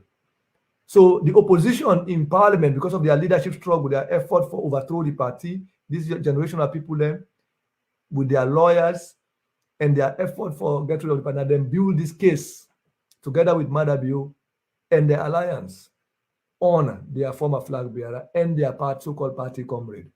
Because the evidence will be published is very clear. It has nothing to do with anything other than the receipt of money in 2018 by Madabio from China, and the transfer of that money to New York in 2019, and the fact that the money was stolen by these officials from Freetown to New York. And we must emphasize all of the people that were involved in that transaction in 2018, 2019 under Madabio, they are all not on trial. The person on trial is one minister under Ernest Kuruma, and also the people with that minister, they work with that ministry, they are all not on trial. One of them is the Deputy Director General, the Director General of the Foreign Affairs Ministry, I think Khadija Bashir, when Adema Koli in Mama, Naina, one of the witnesses against her. Adema Koli was the Anti-Corruption Commission under Ernest Kuruma. This year, he never investigated that at the time. And now, as a lawyer, he's supposedly representing Samura Kamara in a matter that supposedly a corruption that happened under the time when they were in charge of the Anti-Corruption Commission. And his mom is one of the witnesses, listed witnesses against Samura Kamara in the trial when Imama said, worked at the Foreign Affairs Minister as Director General. Does that make sense? Or now I repeat it. If I know your area, may I see the comment? But I repeat it so I can repeat it, I can see the comments. But what am I saying? Both the APC and the SLPP found an interest and an opportunity for indict their own opponents, both within the party and outside of the party, with a case that and evidence will point to the SLPP. And now they can't say me for go look video where them produce say the own party person talk say the trial be happening under in your own time. Okay, Bobo Leon B don't post say repeat Mr. Ba. Zainab also Kamara say repeat. What are they saying that the corruption where they hold Samura Kamara for, at the time when I've been foreign minister, I've been get two deputy foreign minister there. He been get the Director General of the Foreign Affairs Ministry, Director General of Foreign Affairs Ministry, the permanent secretary. Now, in your case, the Director General of the Foreign Affairs Ministry, now one of the witnesses against them, that witness the Adema Koli, the former anti-corruption commissioner, now in Mama. And the corruption when they talk about so the corruption will be happening under Ernest Kuruma. It happened at the time where Adema Koli, all that them within at the ACC. So they're not being investigated. But now when the corruption case on in the one of the lawyers the way they say they represent Samura, in the case where Mama a witness against the client who they represent. You don't get that? In the ministry of the past government, now that one person, the other four people, they're all one a witness, the other two not mentioned, deputy ministers. Under Madabio, they get about 5 top officials 2 ministers, 1 ambassador, because Ali Kaba will contact minister ambassador, so I will call her minister of foreign affairs. Nabila Tunis, minister of foreign affairs. Kai Kai was ambassador, although not minister, I would say the ambassador. The 2 of the deputy ambassadors and 5, they were all, with the exception of Nabila, they all are witnesses against Samura in the case. So in 9 officials, they wait for the way, if you want bundle, been for corruption, they were only for bundle together, put them on trial. Now 1 person only they put on trial. When I see the opposition and the ruling party, the effort. Why? Because both in the opposition party, a challenger to them. Both in the opposition, a challenger to them. And you know, go put this past. And these characters, they all they fight not just for be at the helm of affairs of the party, flag bearer competition. They fight also to control the executives of the party. Ade Macaulay is fighting to be Secretary General. And where you check him, he's connected to the parliamentary leader of the party. Now they don't camp that. Now they don't flank that. That is who they are, the parliamentary opposition, not their own group. They don't want me to say this, but these are the facts. So if they really care about justice, they will be concerned about the $5 million that was lost between 2018 when Madabio came to power to 2019 when the money was transferred. But now the very people that now want me for go look video where they don't make say, we should say the construction with Madabio that start in 2021 when they get permit for, they're not complete and they're not able to account for the $5 million in question. When transfer 2019. If the problem was there when before Madabio took power, you don't meet and why you not be address the problem, but then transfer money in the name of the building. Now, even if they don't give money 2018, I mean before 2018 and 2019, why now 1 person only under the past government indict? The minister only. Really, in the ministry, in the sense, because the other one, these are just added names. But up and above that, we don't get to a situation where Madabio visited New York, visited America, not because of ordinary point, because they can't at the UN General Assembly. The Americans would deny a visa. He's coming to America both in 2018, 2019, up to now. You got to do with the UN General Assembly. 2018, if I don't see the embassy in Iraq. 2019, if I don't say Iraq. If I don't say this wreck, now Iraq, we a building abandoned by the APC because they've stolen the money. And if I don't include them at the COI report, if I don't include them, the APC people, the way they fight the young flag bearer, they say that me put the case Nasamura in here because African Express Public. No, we saw corruption under BO. We saw corruption under Madabio. Why? Because Madabio kind of power, it talks, say, it organize COI, it do GTT report, they do forensic thing, they go after APC people, they go after members of the previous government, say corruption done under your term. They fight corruption. What we set out for doing about showing a lie, Madabio the lie. From in the president, in WEF, all the government agencies, they all get corruption. Well, if that is the why would we show say David Francis, nearly $4 million, they don't misuse in procurement funds. They don't go hold the previous people away in the day. Why we will publish about all of these other ministries, including the fact say NACIT over $6 million neighbor account and 60.9 billion neighbor account for. I'm not talk about that. Why would I not go hold other people again? So in this case, they will not say now a government for not see the case. No, the government inherited the chance rebuilding project and transfer $5 million. What happened to the $5 million? Now, let's say then take $5 million in 2019, then complete the building and say, but other money be done the way they're not complete, and for be holding people and for be make sense. But your money, when you transfer $5 million, you not use that. And you're not going to talk about this issue until public they go find somebody today, you go hold on. Then only then. So this is a clear example of how the state, the opposition, now they don't capture these state institutions in a way. Their friends and their colleagues, their alliances with the state, where they don't build, they have functioned not just as advisors but as co-collaborators in the use of state institutions against their own opponents, because many of these people are friends, are colleagues. They went to school together. They took the bar exam together. They attended, they are collegial. They belong to the same clubs, school clubs and everything. So they have found a material interest in supporting each other, both in the past and in the present, in preparation for the future. Leading up to 2012, 2010, 2011, the whole country talk about constitutional review. You understand? 2013, leading up to 2018, we talk about constitutional review. For review the constitution, because the constitution of Sierra Leone get enormous powers we give to the presidency and all a bad thing there. We don't do this review till under Justice Cowan. The review never became not seeing final day. All of the people that way caused this, now then they are the opposition and parliament now. There's no way we can blame that alone on an Eskroma without putting together the leaders we constitute the key people that win an Eskroma, your key adherents. You might call them the Kroma East in the APC. They have become a nation. And they start with their parliamentary leader, you extend them right across, to party members. So I can say these things because I've seen them. I don't see them. So I can say them because I have many of the party people that know what I talk to say are true. They cannot say it because of political expediency. They want to get vote. They want to make sure they can contest. Then they don't want to annoy una. They don't want to make una party supporters. But I can say it. To APC member, I don't look to be your member. Now you trouble that. So, but why I say this? In 2018, if we don't get a good new constitution, we don't democratize power in a salon, restore more power to the people, and ensure more checks and balances and control and more democratization, we will get opportunity under the Eskroma the same way they reform the ACC and give more power.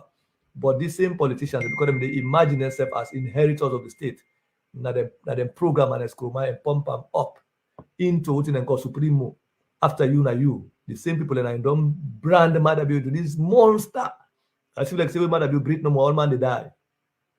So they make this fear, where in actual fact, the same way they hide behind the shadows of Kuruma and propel them for create the atrocious constitutional violations and participate in the corruption where it takes place. Now the same way they are hiding behind this muppet as a president, and they cause all this thing. Now the constitutional review and kill under an Eskroma, they don't move ahead now in parliament, they don't pass all dangerous laws them.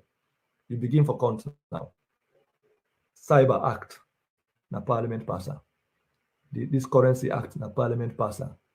The public elections law, we give the president more power and the electoral commission more power for determining. I know that now. I don't need to explain.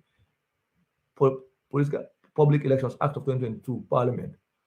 The how you call it right now, Political Parties Act 2022 for make sure say smaller party they're not going to survive. Nobody will form new party easily.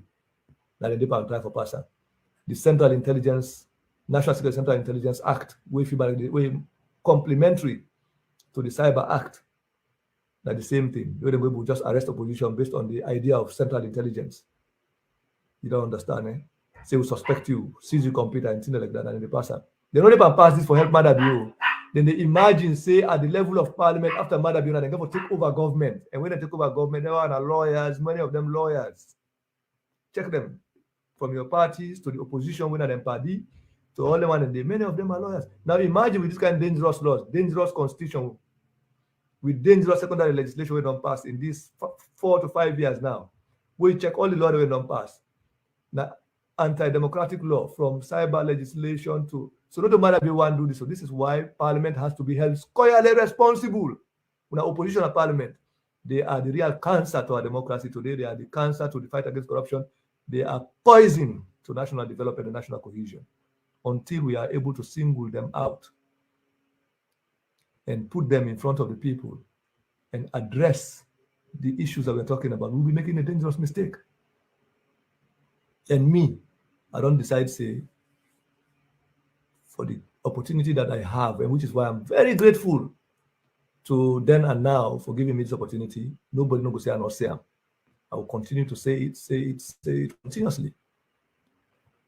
If you're not listening, tomorrow you will say I don't say it. But what you have is a group of lawyers, members of parliament, in parliament and outside of parliament, who have schemed, at least from 2010 to now, using state institutions like the ACC for muzzle and propel themselves to where they are, muzzle their opponents and propel themselves. And they are imagining a draconian legal state under their control, corrupt state under their control. That is the danger that we have to be concerned about. And then also say, then find a moped and don't left Madabio and wife made them will go and do all it in there. And then they prepare the stage. That's what they're doing. We want change in a salon. Of course, we are all fed up with the dictatorship of the Bio regime. We have exposed it. We don't write about corruption of Madabio. Show every facet. There's no guess. Nobody in the opposition or the ruling party will able to challenge any of the evidence that we've published. And we're going to publish more. We are returning to our Sunday routine. That's one of the reasons why I come here right now, for mobilizing my own team and develop a schedule leading up to the election.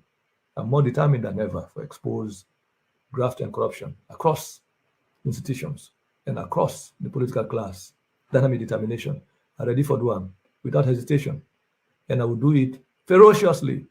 But I want to remind the people of Sierra Leone and those of you who are watching that what you have in front of you is beyond political parties.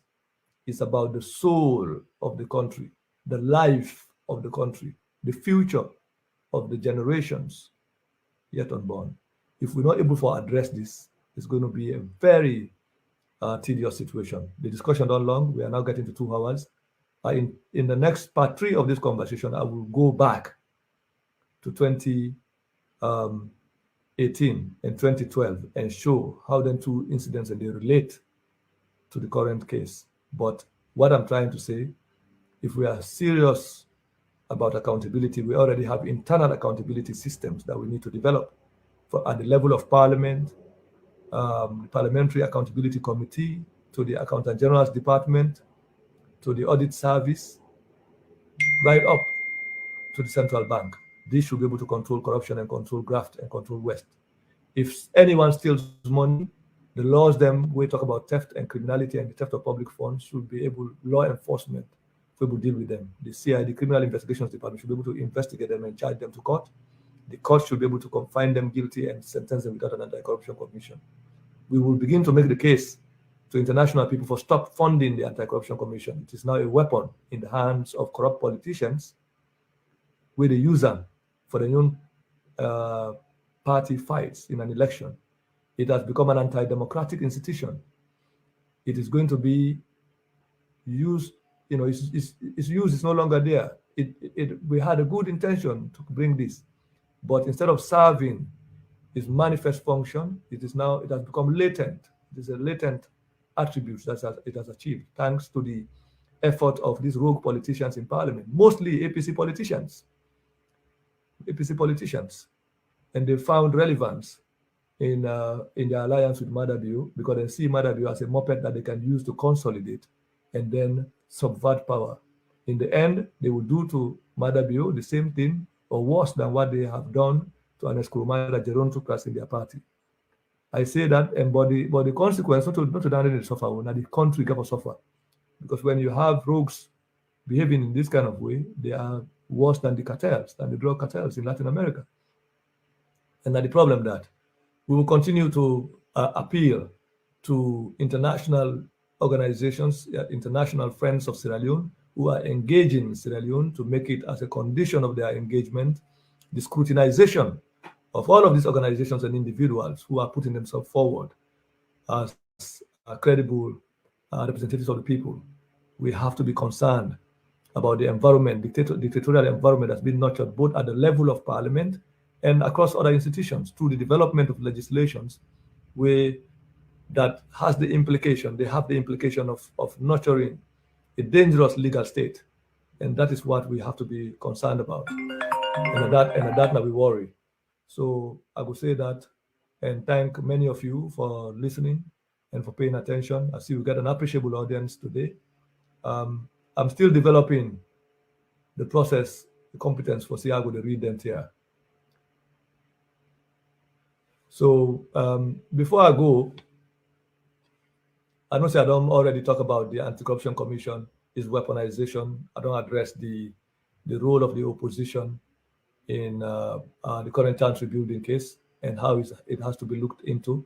But up and above all, when I went in New York, the East Coast, when I go to the chance rebuilding around this dinner, if I want to also go there, I want to see the visitation of the judge. I want to ask her, we got to look how much they've spent. I want to make them finish and travel. Then we will publish the details of each and every person in Padiem, including Fisher. Among the people that way, I don't really want the way to say no one. Someone come and say no one, the money you go pay for himself. So You guys should follow up. That is coming up between the 30th of October to the 6th of November, from what I read on the court papers. And I know some of them I know already say well, it was going to happen. We said don't learn about that, so I brought it to your notice. I will take one small break. I want to talk about the Mamadi Doumbouya 10 minutes before I go. I think say necessary will make I add one small comment on the Guinean military visit and why people think it's new. It's not new. Not the first time this whole guys Guinean military influence or demonstration as alone. But I want to take this break. We cannot make him. I know I may mix into the conversation on corruption. So thank you. I'll come back for just brief 10-minute comment before I go.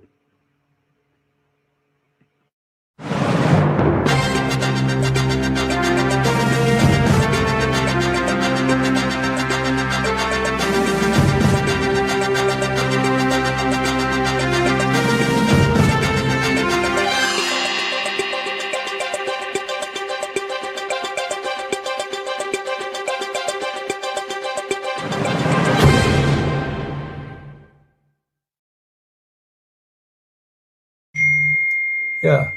Okay, so I want to make this I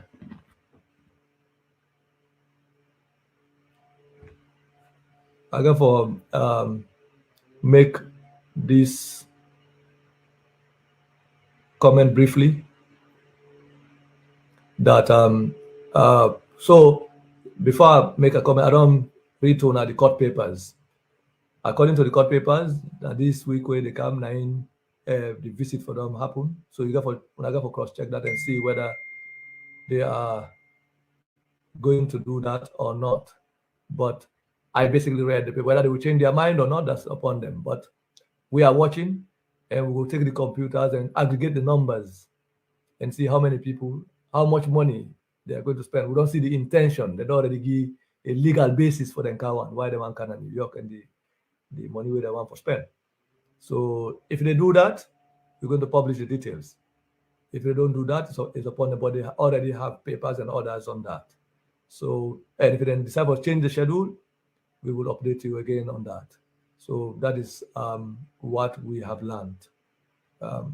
But anyway, before I go, I think yesterday, we see this military troops of army officers coming into Sierra Leone. Was it yesterday? Well, these 2 days, I've seen the social media and much of the conversation online has been about the military visit of the junta leader in Guinea to Sierra Leone. I think it's one of his first international travels. He came with a convoy of military vehicles and soldiers, well-armed soldiers. And I don't see the conversation around Sierra Leoneans. We make them a topic, talk about demanding a show military might and all of that. That is not really something unusual for military officers that travel across countries where bother each other. And I don't think it should be even an issue of serious conversation, because there are more serious issues on floor. The issue of the corruption in Parliament, the issue of the ECSL, the fact that they have not released the provisional voters register with the numbers up to now, and the idea that Parliament is still passing draconian legislation, the Political Parties Act and the National Security and Central Intelligence Act, the new agreements on revenue collections when they do, one and know about, and all of these things that are happening in Parliament. Those should have been the actual issues. But I do understand why people concerned about army and the show of military might. But this is not the first time it happened at Saloon. The Guinean army has had significant influence on Sierra Leonean politics. Sheikh Stevens, for example, in the 70s, we got Guinean Sujaman and Khan, Saloon. And they were providing security for him. When Sheikh Stephen and other people were overthrown in 1967, he stayed in exile for the most part.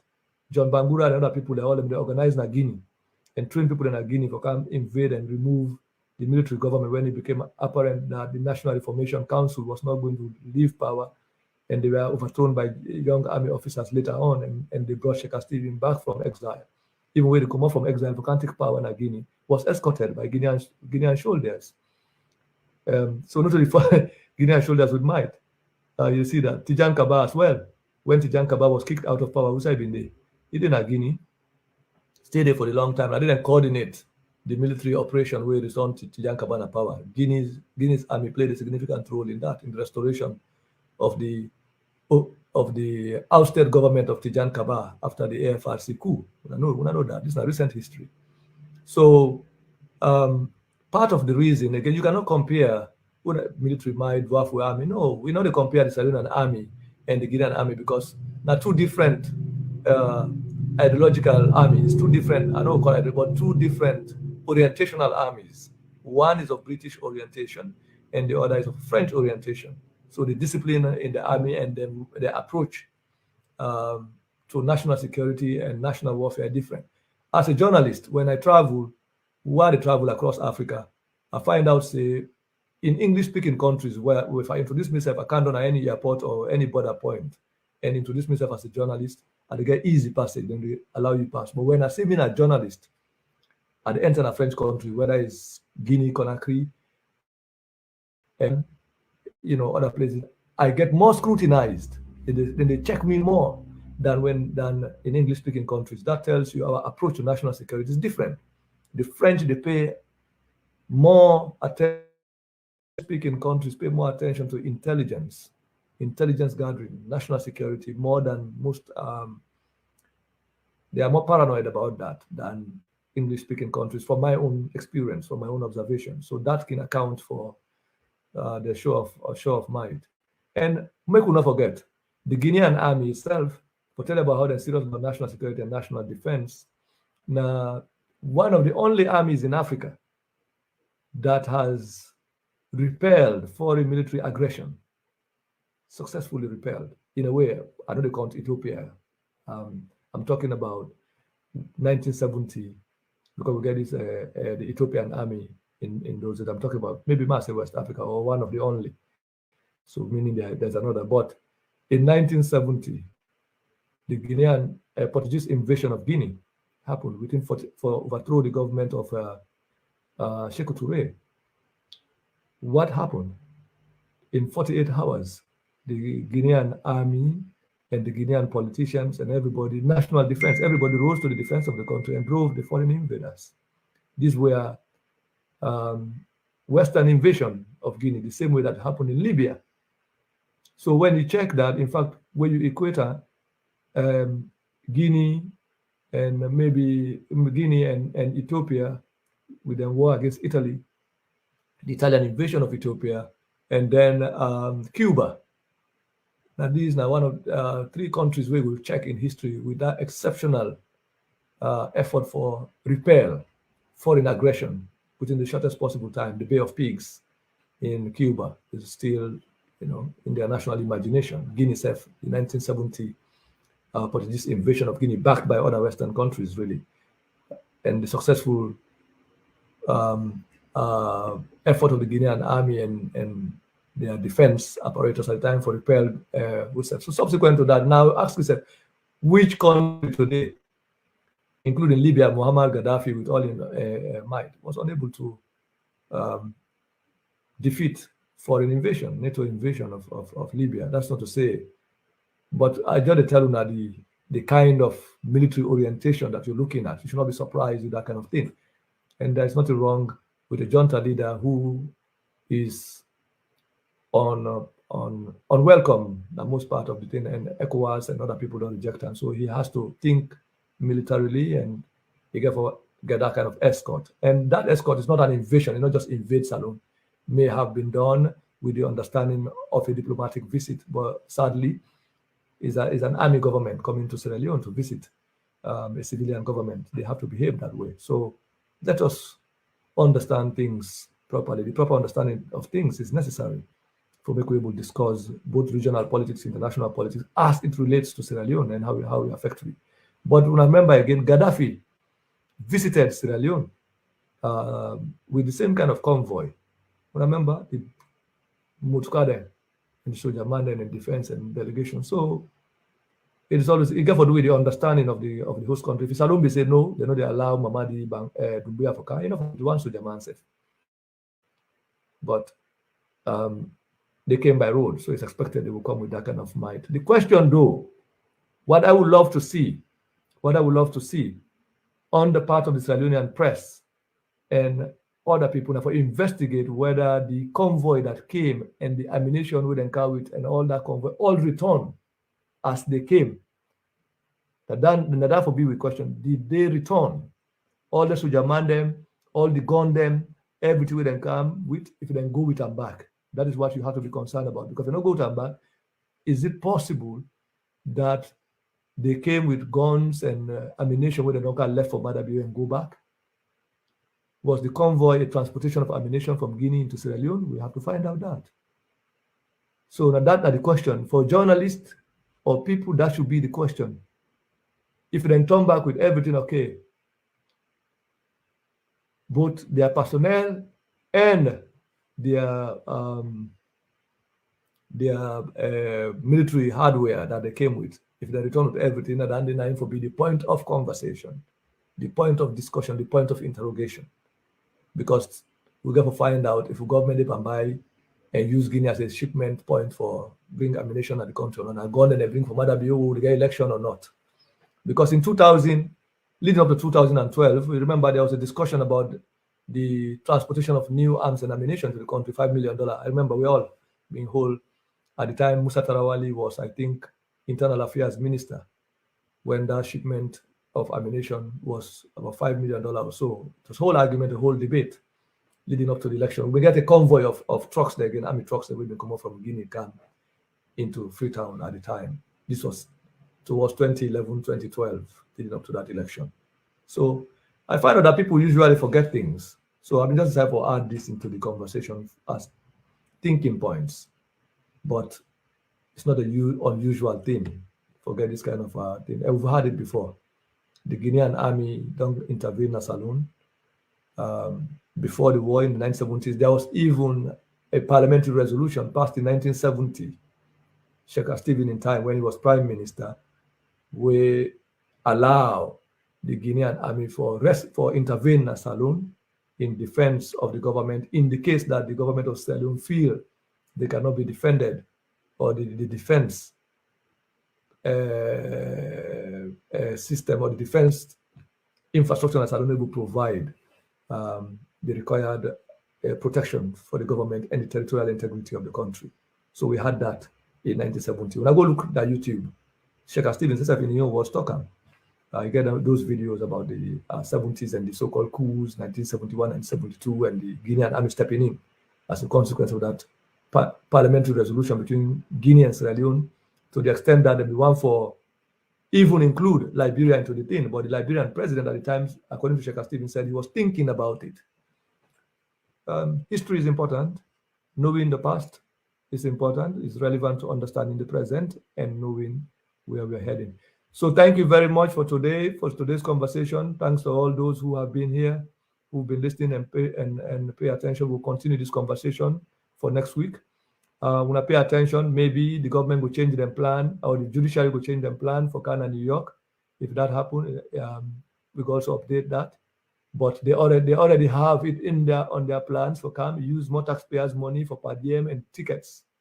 If you're not doing, that means they don't save we from more expenditure.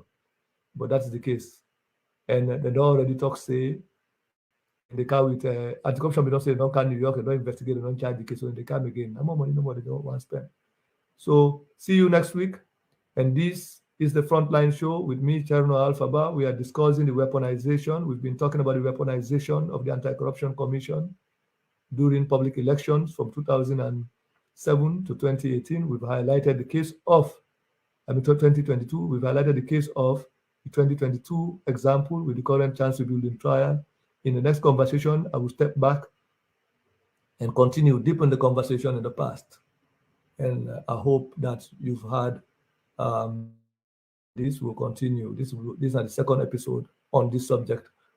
I think we will have 2 more episodes on the subject of the ACC and why, in my estimation, it should not be an institution that should be maintained in Sierra Leone moving forward. Thank you very much.